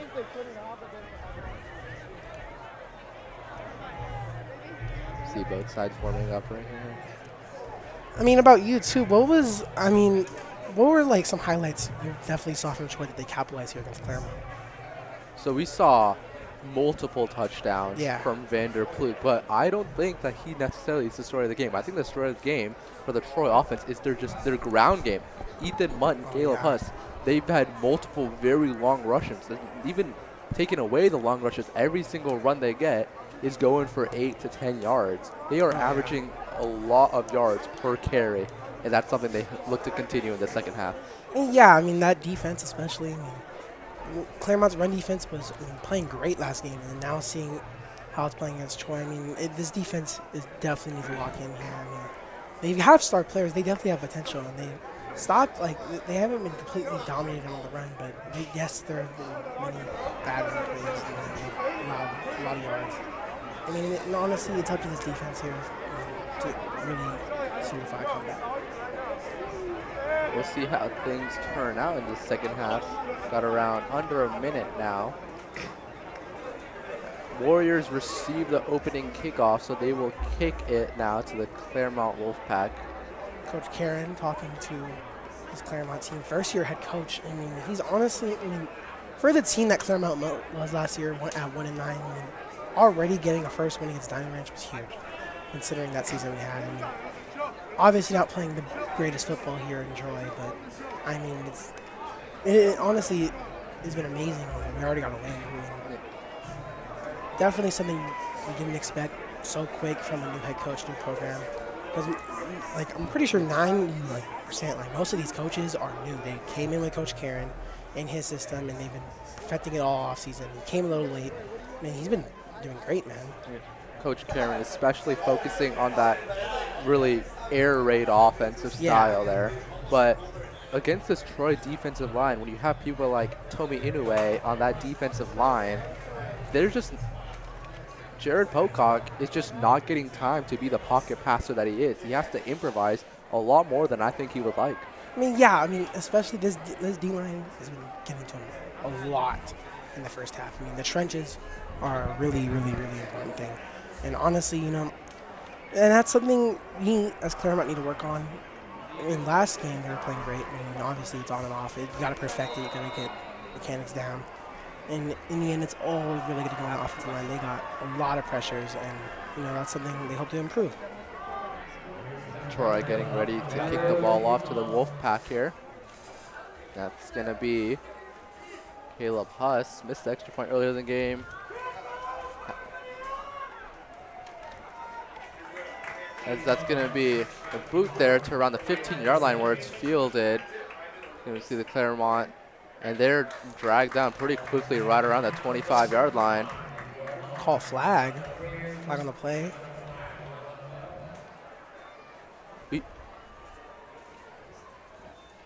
I'm not sure who that was on.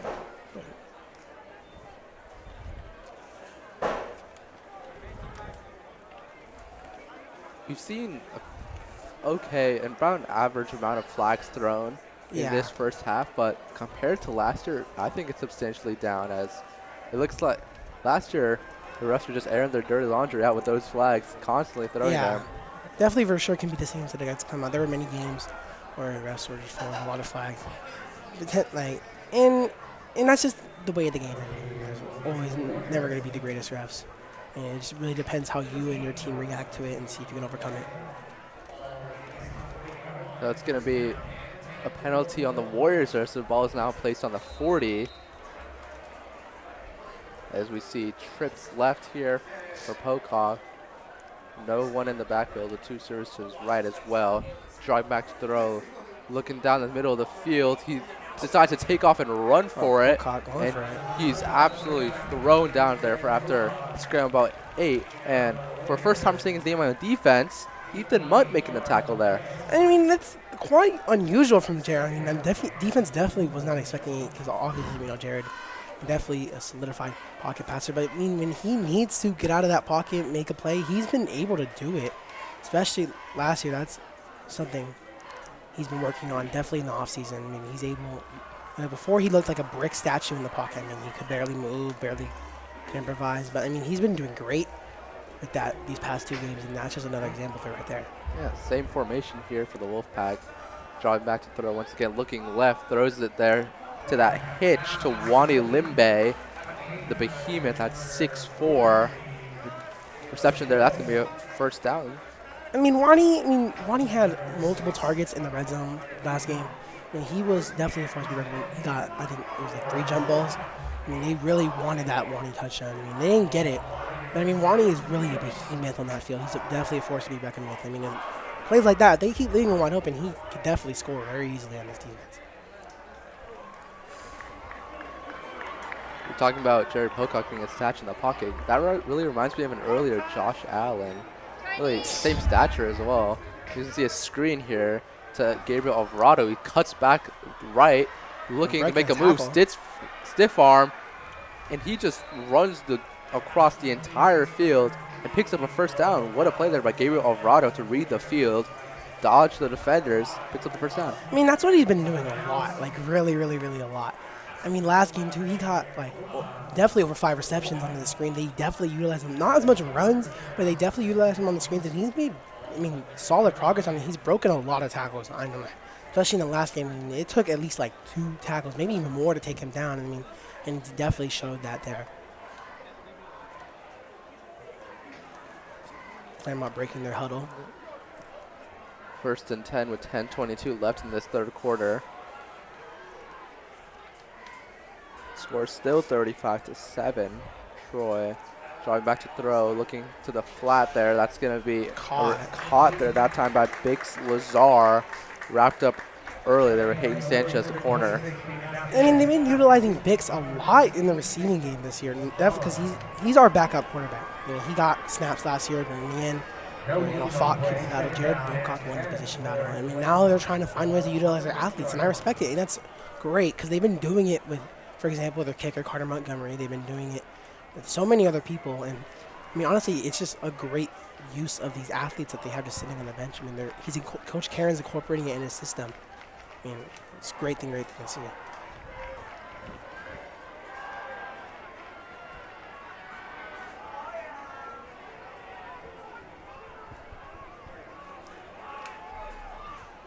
Oh, you see a big completion there that time up the center of the field. Hayden Sanchez once again making the tackle on Bix Lazar. Man, Bix Lazar, I mean, these past 2 catches have been, catches, I mean, they were good catches. He was wide open. I mean, again, utilizing him as an athlete, that's important. I mean, backup quarterback, turning receiver, I mean, he's been getting open. I mean, it ain't broke, don't fix it. I mean, he's been open for the last 2 times. I mean, who knows? I mean, they have a lot more targets to go to, yeah, for sure. The Wolfpack really driving down this field with just under 9 minutes left in this third quarter. Pocock getting ready to snap the ball. Play action there, looking to his right. That's going to be once again. That's going to be Bix Lazar. Bix Lazar, his 3rd reception, and doing great. I mean, he's been the main target right now. I mean, Back-to-back receptions. I mean, that's shades of what Carter was doing. I mean, last game he was doing great. He had 2 touchdowns against Diamond Ranch. He was doing great. I mean, they're utilizing their athletes. I mean, can't complain about it. Especially because, I mean, he's getting open. 2nd and 8 now. 8 minutes and around 5 seconds here. Lined up on the far right side of the field. 3 receivers left. Blitz set here by Troy. It's going to be a slip screen. And there's absolutely no one to cover it.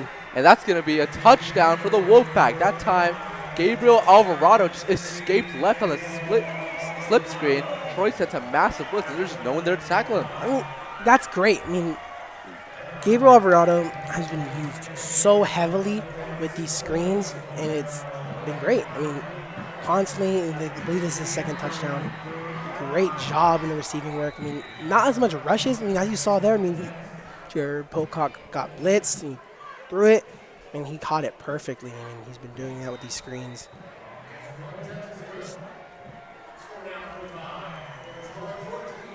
That's extra points up and good. So 35-14 now with 7:54 left in this third quarter.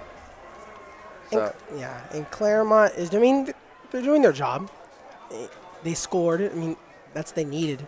That's really what they needed right now. And it's all in their defense if they could see if they can get a stop. Now Troy aren't exactly known of closing games out strong. So I would not count the Wolfpack out of this game just yet. We saw a pretty good drive there. A lot of utilization of a lot of their players there on offense. All it takes for a few mistakes from Troy, and this game could be a lot closer. Yeah, and the thing with that is, I mean, all Troy has to do is just chew this clock. And the thing is, though, this defense, if they're locked in and they took that half to, like gain back, I mean, concentrate, really concentrate. I mean, they forced a fumble earlier in this game, like first 2 drives. And they definitely have that potential to stop this Troy offense. And we just got to see them do it. All to that. As a return that time, Caleb Hubbs takes it to the 26-yard line. Another booming kick there by Montgomery. And that's a 4-star kicker, 4.5-star punter. Carter, he shined. Definitely last season, he made a lot of punts, a lot of kicks. Last game, he missed a few. I mean, it was the first game back, trying to get in his groove of it. He's been doing great on these kickoffs. Made both PATs so far, and that's exactly what we need to see from him. As unfortunately, we're going to see a Claremont player go down around the numbers and at the 25-yard line. I hate to see that. Trainer's working on him. Hopefully he gets back up on his feet. Yeah, and injuries, man, they just suck. Hopefully that Claremont player is okay, and hopefully we don't see any more injuries across the game.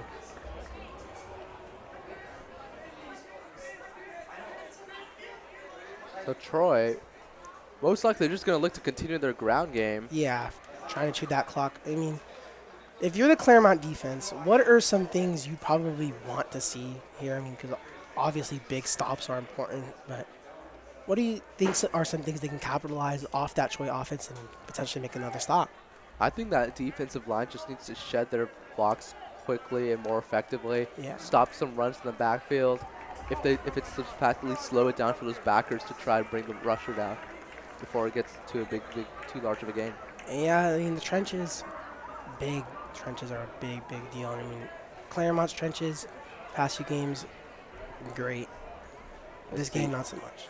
See Gavin Marine, the injured Claremont player there, walking off under his own strength. And that's great to see. No major injury. Love that.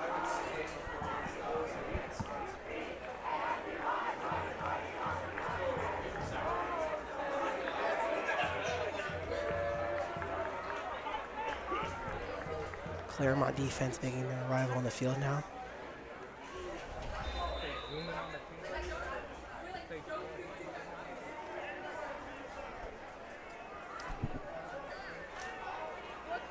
Kellen Watson, Vanderploeg lined up way outside. It's going to be it's a handoff to Ethan Munt, who's just going to charge forward, breaking tackle after tackle. Eventually brought down there from behind at the 47-yard line. They cannot stop Ethan Munt. That's what you really hate to see. I mean, that's like multiple broken tackles by multiple different players. I mean, you're trying to tackle that running back. I mean, Ethan's doing great. And this Claremont defense, that's their main problem. They got a lot of broken tackles, and that's just something they need to rebound off here. Saw a wonderful replay there, that great rush. As McCall's going to drop back to throw. Kellen Watts spins outside, trying to break a tackle. He does, still on his feet. That's going to be another Warrior first down. That catch that time going for 15 yards. That was number 44, Brandon Garcia with the tackle on the open receiver. And that's a great job by him. He capitalized and got that tackle, saved a great play from happening because he already broke one tackle. If Brandon Garcia didn't capitalize off that, I mean, that would have been terrible. That would have been a huge play for Troy. Just to see a handoff there to Huss. Huss is charging forward. That's going to be around 5 yards. But even then, every rush, they're continuously getting these 5 to 20-yard rushes. And that's something, I mean, Claremont defense has been doing not so great about. With a lot of broken tackles, I mean, the run game is getting there perfectly multiple times. They're constantly getting around 5-10 yard plays, and this Claremont defense, their run defense is definitely the main problem, and they got to capitalize now. They got to do something about it before they score. It's going to be a play action that time. Quick pass outside to Ethan Munn. He's got an open field to turn up to. He's going to fumble the ball, and that's going to be recovered by the Claremont Wolfpack. I believe that was Brandon Garcia and a different player I couldn't recognize. Joseph Cripps recovering the fumble. That's great. Amazing play by Claremont. That's exactly what they needed. That fumble is exactly what they needed. They got the ball back in this offense, hopefully now feeling way better. Hopefully can put some points on the board in this 35-14 score game so far. It's 6:12 left in the third quarter. And how do you feel? I mean, Troy's offense was doing great. I mean, they were getting a lot of good runs. But after that fumble, I mean, all it takes is, like, as I said, all it takes is a few mistakes from Troy. Claremont's back right in this game. And the ball security is definitely the main thing. For both Claremont and Troy, this is their second fumble, I believe. And that's just something they got to get rid of, especially with this Claremont offense back on the ball right now. Claremont definitely going to try to move the ball quickly down this field. As many passes as possible. Pocock rolls out right, throws an out route. It's high. Pass complete that time to Carter Montgomery. It's going to be a short gain, about 3 out of bounds. That's another thing. Carter last game was going off on receiving, and you see it here. And this is just the great plays called by Coach Karen, utilizing his athletes. Carter, the main one. Carter got a lot of the volume last game. You could see it now, and he went to him as that option there, and it worked great.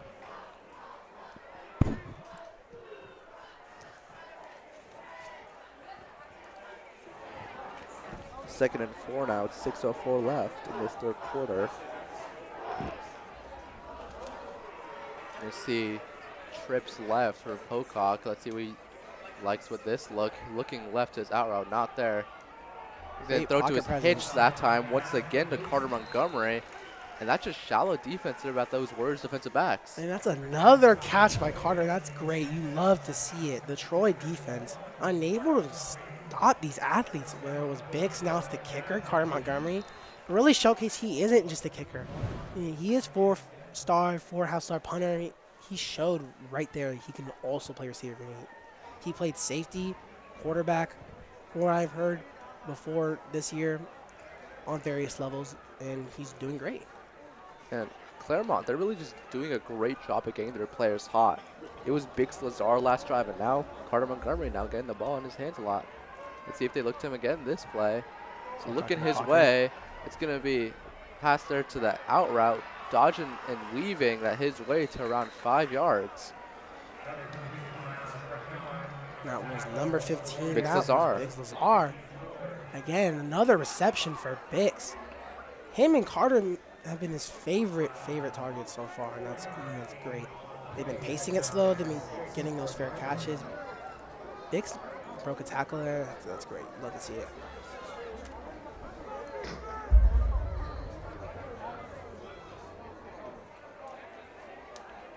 Claremont breaking their huddle. 5 wide for Pocock here. No 3 to the left side. Dropping back. Quick pressure there, and that's going to be another sack by this Warrior defensive line. Kellen Watts making an impact on both sides of the football, getting the sack that time. You see on the replay there. But this Warrior defensive line, as I said, they're completely smothering these. They're just not allowing Pocock to have the time that he needs. Yeah, they were going slow and steady these past few plays, and it was working. They were getting the plays off, they were getting the catches, and it was really great to see. But that defensive line from the Troy Warriors, that's definitely something that's shaken off on Pocock and has made him nervous a bit. In the pocket will try to make these passes. The trenches just need to do a better job not allowing these sacks. That's the main thing I think is holding Pocock back in this offense to score more points. Third and really long here. It's 14. Let's see, quick pass this time. Montgomery, let's see if he can turn upfield and do something with the ball. Great blocks. And they're going to shove him out of bounds with around 5 yards to go. And at this point in the game, do you go for this?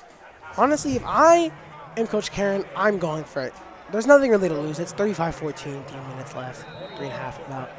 He's going to put his punting unit out there on 4th and 5 on the 36-yard line. I mean, when you're down 35-14 with just 3:39 left in the third quarter, there's only so much time left to make a comeback. Interesting to see if they might try to pull some trickery with this. Yeah, that's definitely the main thing, especially. I mean, yeah, there's only so many scores left. That's scary to think about. And I mean, I don't see why they didn't try going for it there. Warrior defense looks like they're in punt safe, and it's just going to be Yeah, a sky punt there. Carter booting it. And that's going to be out of bounds. No chance for Andrew Green to return that kick. And that Claremont offense unable to make anything of that drive. And the Claremont defense now back on the field. Unable to take advantage of that fumble. Now the Warriors can get the ball on their own 36-yard line. And that's also been the problem to this offense, unable to take advantage of these moments they've been giving. Man, that was a great fumble by the defense, a great turnover. And unfortunately, man, the offense just couldn't do anything with it. This defense is great. Troy's been playing great. And Claremont, this is something Claremont's going to have to improve on with these next few games if they really want to be competitive this year. Claremont defense on the field.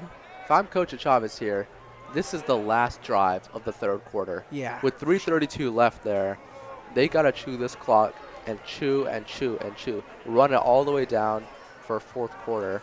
And that's how they're going to start it off, with a jet sweep. That's going to go for a first down. And there's going to be a flag after the fact. That was number 16, Brennan Coronado, cornerback, with the tackle there. Yeah, bringing down Charles Rippon. He's been getting a few reps. Let's see what this flag is. Thrown around the spot of the tackle. Refs discussing. Troy players and coach watching on the sideline. Personal foul on Claremont. And that's just not a great thing to see. You hate flags. That's going to move the Warriors up 15 yards if I'm correct. Yeah, you gotta stop taking these flags. If I'm Claremont, and it's been a fair amount of flags for both sides, but that's obviously something you hate to see. You gotta not take any flags. Yeah, there's a late hit there as the Warriors rush to the line here. The chain screw isn't even set yet, and they're trying to snap it.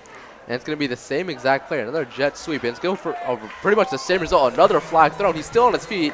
Charles Rippon going for another gain around 12.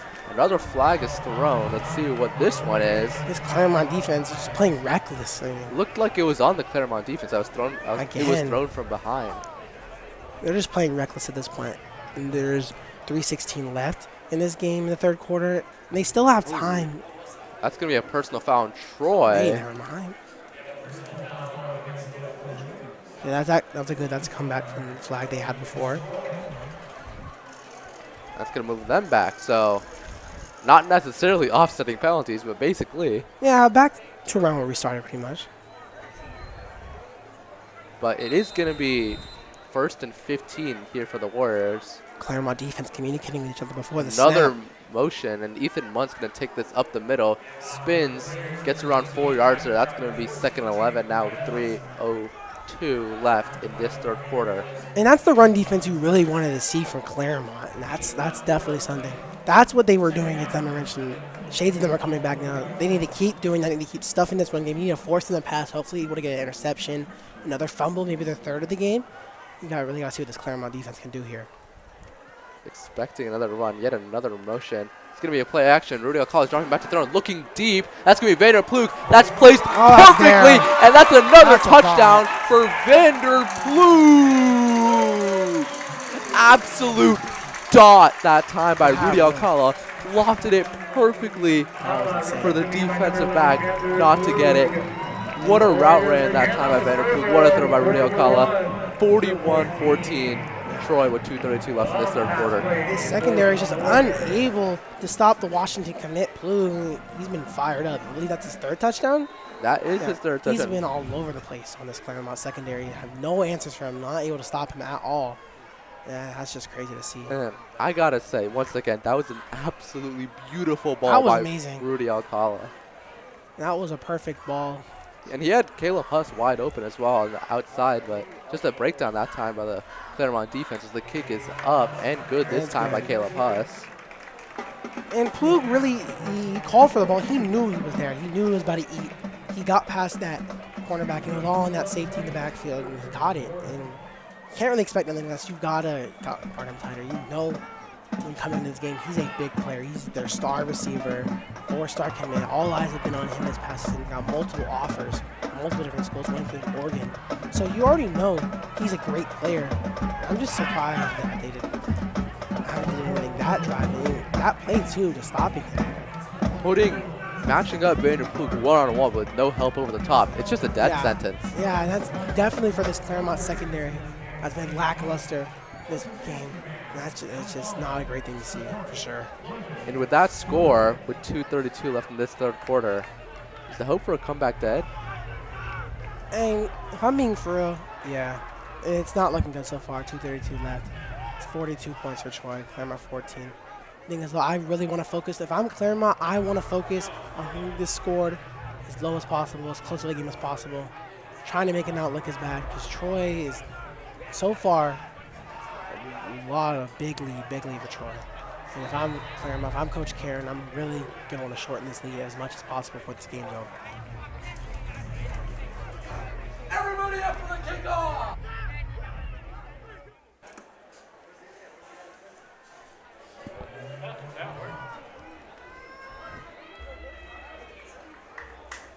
Troy kicking off to Claremont's. It's going to be a special boomer team. that time by Caleb. His longest kick of the day. You're going to let it dribble to the 5. Going to return it, stutter step, and it's going to be shoved out of bounds right around the 20-yard line.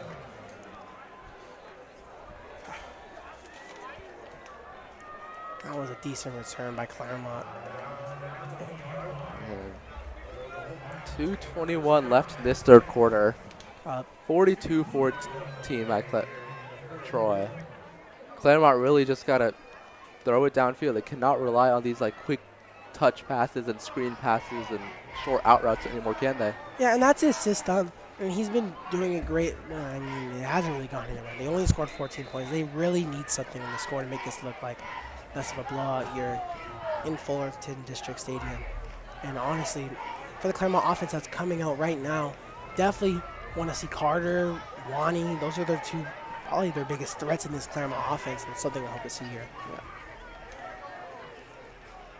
You can see Pocock now dropping back to throw and looking left.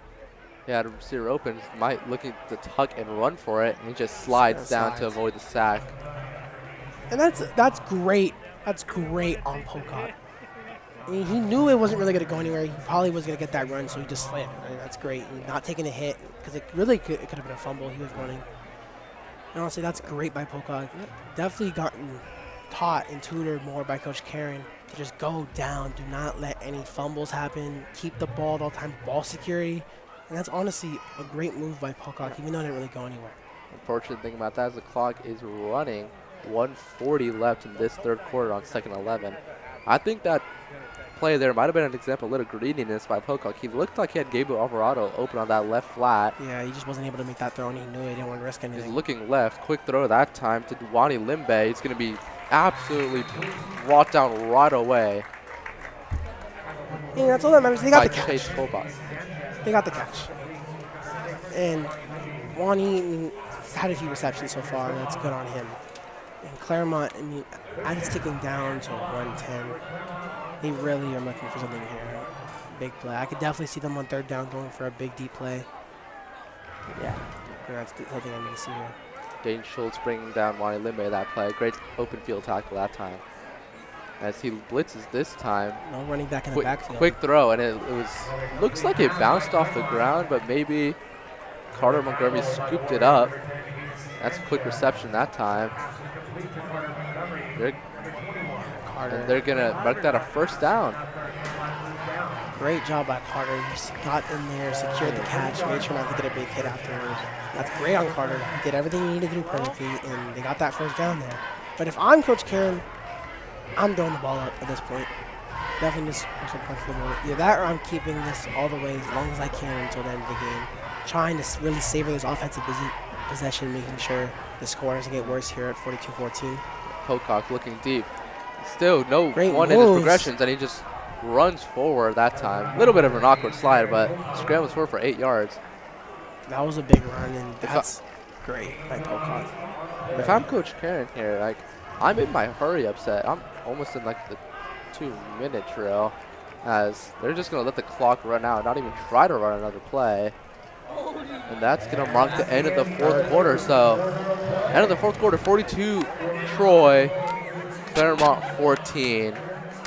Looking almost improbable this time for Claremont to come back, but we'll see. There's still 12 minutes of action left. Sure. And we'll be back after a short break.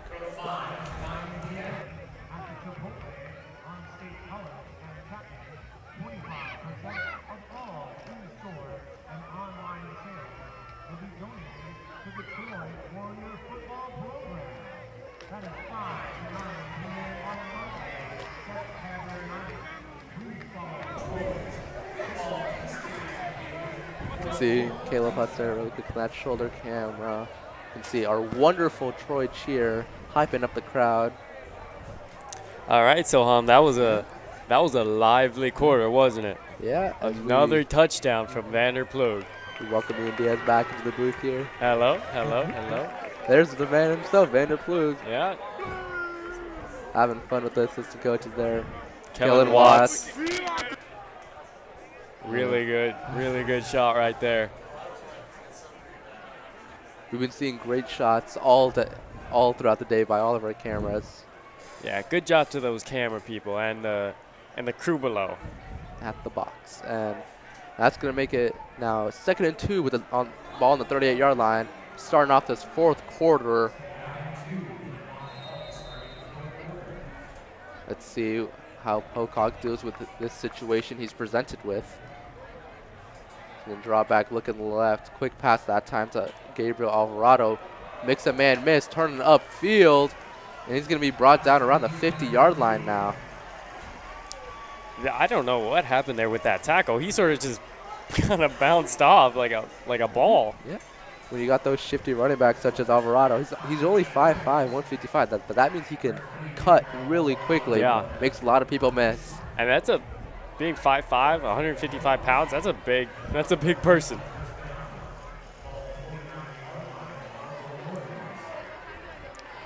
Once again, Troy cheer done just a fabulous job hyping up this Troy student section, hyping up the crowd. Props to that.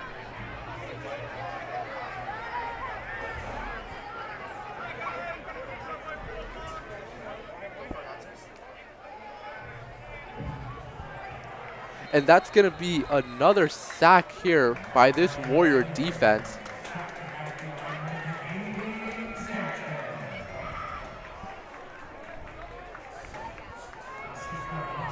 As we welcome you here into the press booth at Fulton District Stadium.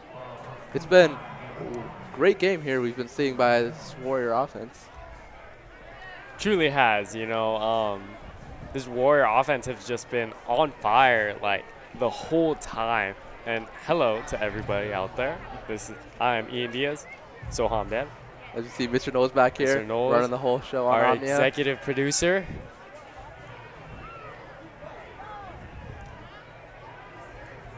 To all those who are listening, thank you on behalf of all Troy Omnia. As Pocock rolls out right, he has a flat open. He's looking for something deeper, throws it deep, and that's almost picked off that time by Andrew Green. That's Pocock that time going for a Bix Lazar.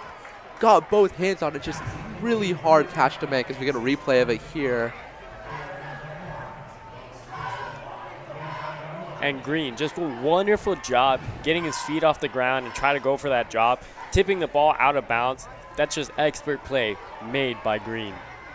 And we've seen a little bit of him now in this final quarter, and I hope he keeps it up because, I mean, who wouldn't want him to keep it up? You know, Yeah. I know Coach Chavez is on that sideline, and he's ecstatic.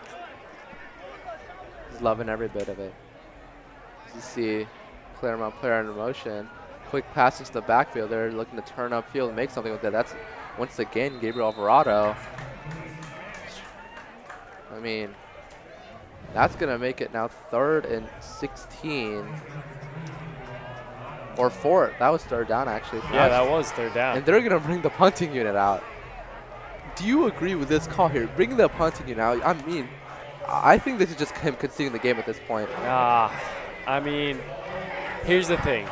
You can stay on the field, but with the way the offense has been looking, is it really worth it to stay on the field and possibly Injury. lose the ball, injure your player, you know, and especially with a score like 42-14, fourth quarter, 9 minutes to go, like, I don't know. If I was that coach, I wouldn't go for it. Just going to see a booming punt. Let's see if it's going to go into the end zone. Out of bounds. Perfect coffin corner punt that time by Carter Montgomery. And if there has been a star on this team, it is Carter Montgomery. I mean, Most definitely. the pretty much pinnacle of all punts that time. Inside the 5, Troy's going to now have to advance all the way down the field with 9:18 left to go in this fourth quarter. That was a great kick. I mean, Montgomery has played both special teams and offense, and right? defense. And defense. He's everywhere. And rightfully so, because he can't play everywhere. And if you have a player like that who you can utilize, it's just amazing. And Coach Chavez is also going to pull his stars out. I see Rudy Alcala here on the sideline. Maybe we're going to see some Andrew Acuna action. Ooh. And I got to say, folks, he is a mobile quarterback. Yeah, he is. He can really use his legs and run. So maybe Andrew Acuna now taking snaps under center for the Warriors. And it is going to be him as he hands it off. It's going to be a short gain for about 4. Number 44 for the tackle. There we can see the sideline. You got Paul Ortega there. You got Torrezian on that sideline too. A lot of key players in this offense and defense.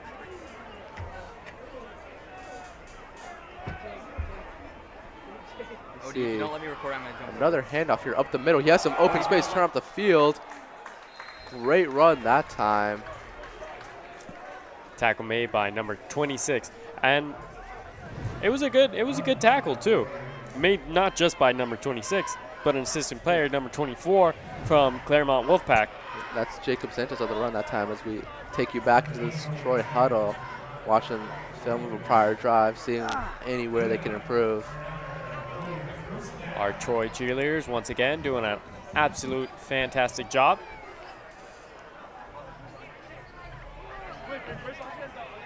Gonna see another handoff up the middle. It's gonna stumble forward. That time, that's gonna be Roy Buakar, sophomore. So we're seeing some sophomores getting some action now. Maybe laying the groundwork for the future of Troy Warrior football. Yeah, and Roy, let's talk about Roy for a second. Roy is just a ginormous person. If you stand next to him and his 5'9", 196 pounds, all of him, he's ginormous. I mean, he is built. Not only that, but he is a wrestler, and he did amazing as a wrestler as well. Let's just see another run up the middle. This time, it was Buakar again, actually, fighting for that first down. And even with all their backups in this game, those Warrior runs are still going for a consistent 5 to 8 yards. And, you know, this is see Coach Bloom there on the sideline our enjoying the athletic scene. director. Yep. And, you know, I mean, it's a great call by Coach Chavez to put in this second team and to really carry out the game. 42-14, 7 minutes left on the fourth quarter. See, wrapped up right in the backfield next to where the ball was actually handed off. Is that the first time we've seen a tackle for loss by this Claremont defense? No, actually. I feel like we've seen a few of them already. And that they are definitely few and far between, though. Yeah. And that tackle made by number 66 Aiden Ballesteros. He is a junior and standing at 5'9", 266 pounds. Oh, we're going to see Andrew Acuna throw for it. What great rollout pass that time. There's Roy again. Yeah. Andrew Acuna, as we said, he's mobile. He is quick. You can see on the replay here how he just sprints out of the pocket, makes that dart on the run to Buakar, who fights and gets a first down.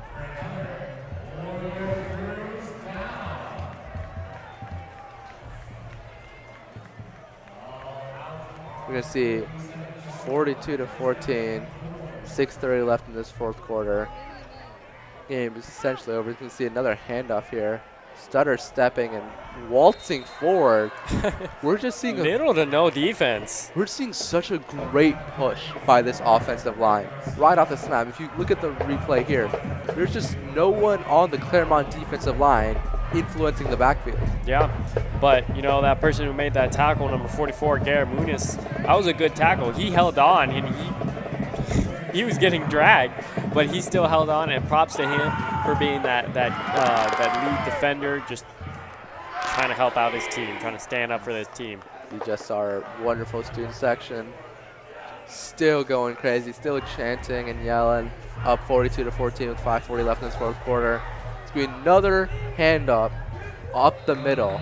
And if you are Coach Karen and you're looking at your defense, you may have conceded the game, but still in your defense to try. You can essentially run commit every single play, yet they're still letting up gains of 7 to 15 yards every single rush.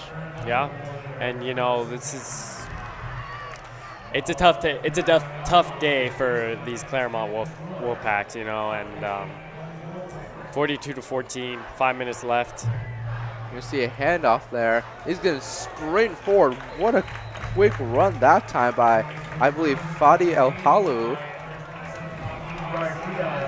That's the first time we've called out his name. Yeah, and another first timer is the senior, one of the 31 seniors on this Troy football roster. Yeah, and that was another good tackle made by Joaquin Garcia, going in for the wrap up around the ankles. Right there, we can see Ginter Cruz and number 28. Brandon Nguyen. You're going to see another run up the middle, and the Warriors sure are taking their sweet time on this drive.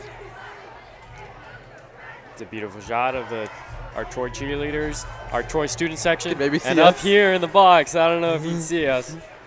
We're having a fantastic time. Yep, up 42-14, can't complain. As we're going to see number 80. It is second down, 4 yards to go. Number 80, Kingston Watts, checking the game for first time. As you're going to see the end around that time to the number 40, who just ran it up the field, trying to get off line to his left.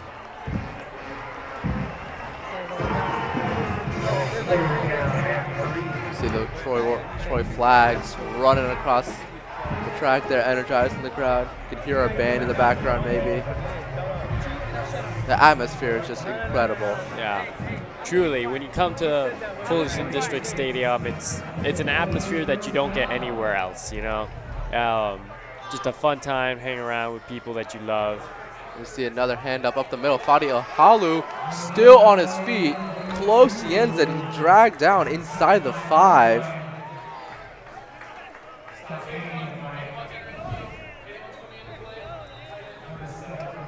Number 81, the tight end. Number 81, that is Adam Knowles. Adam Knowles, our executive producer's son, is coming onto the field. And he's off the field. And we have a down player.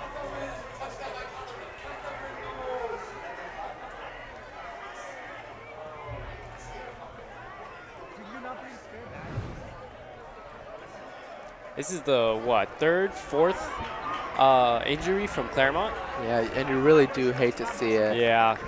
I mean, we want everybody to be okay here. You know, this is all friendly competition, and at the end of the day, they're all sharing the same field, all sharing the same blood and sweat, and we want everybody to be okay. You see trotting on the field for some of the first timers there. Adam Knowles especially. Looking ahead for the Warriors, they're going to take on Fullerton on September 6th, followed by Foothill, Segerstrom, Sonora, and Santa Ana. Some games to look forward to. Especially that Fullerton game. Yeah, the Fullerton game is just a classic that you don't want to miss. Kingston we will be away for that game, but still at the Fullerton District Stadium. So tune in.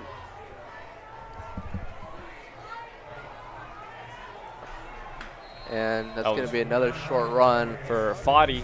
Fadi Ohalu getting some reps here in garbage time. And we say garbage time, but really for these players here, it's the exact opposite of garbage time. This is sometimes the only time they get to shine. Yeah. And, you know, and as long as they get the play time, they should be happy. Yeah. You know? We saw someone, especially Ethan Munt last year, getting very few carries early in the year, became a pivotal force on this Troy offense as Kason Sabala comes onto the field as well.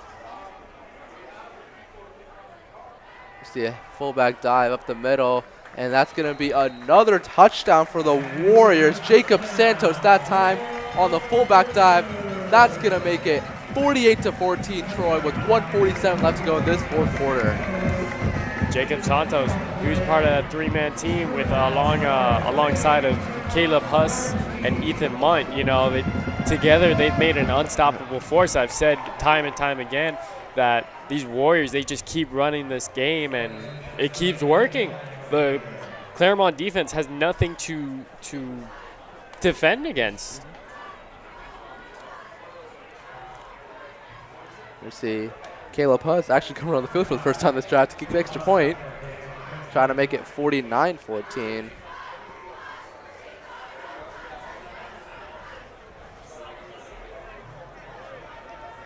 Good snap, good hold. Kick is up, and it is drilled through the upright. That's going to be 49-14 with 1:47 left in this fourth quarter.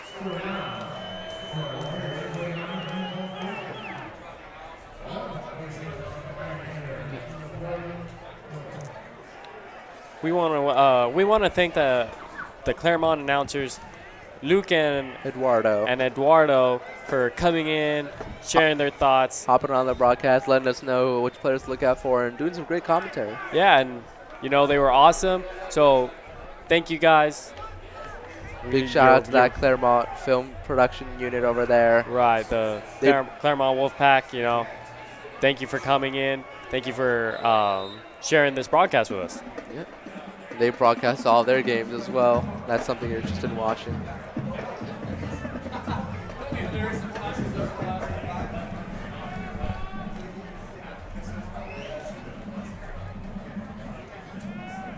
Getting ready for the kickoff here at Caleb Huss.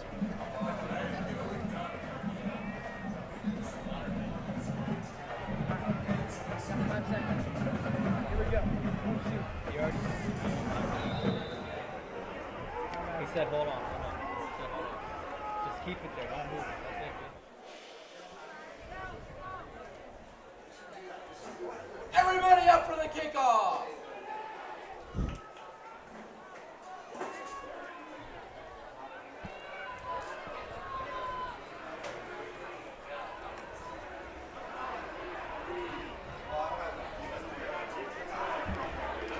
Clock, interestingly, running as the ball was being kicked. As the clock continues to run. It's ticking down from 10, and the refs are just going to let this game play out with Claremont not taking the field again. And that's going to do it, folks. Game.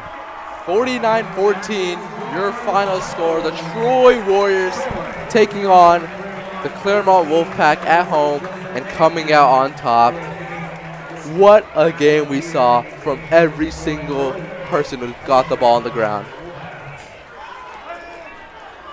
Yeah, I mean, and we want to thank our boosters for making this all happen. And I want to thank all the administration, Dr. Minster, Mr. Bletcher, for letting us continue to host these amazing broadcasts. We want to thank Mr. Knowles, Zach, and Jace from Face Off Media as well, really putting together an amazing broadcast. I want to thank all of the camera people, all of the people down there at the box, really helping us do what we do. Yeah, and this has been an amazing game. Troy winning 49 to 14 against the Claremont Wolfpack. And it was a tough game for the Claremont Wolfpack, but hopefully they'll get back on their feet, and their next game they'll do a little better.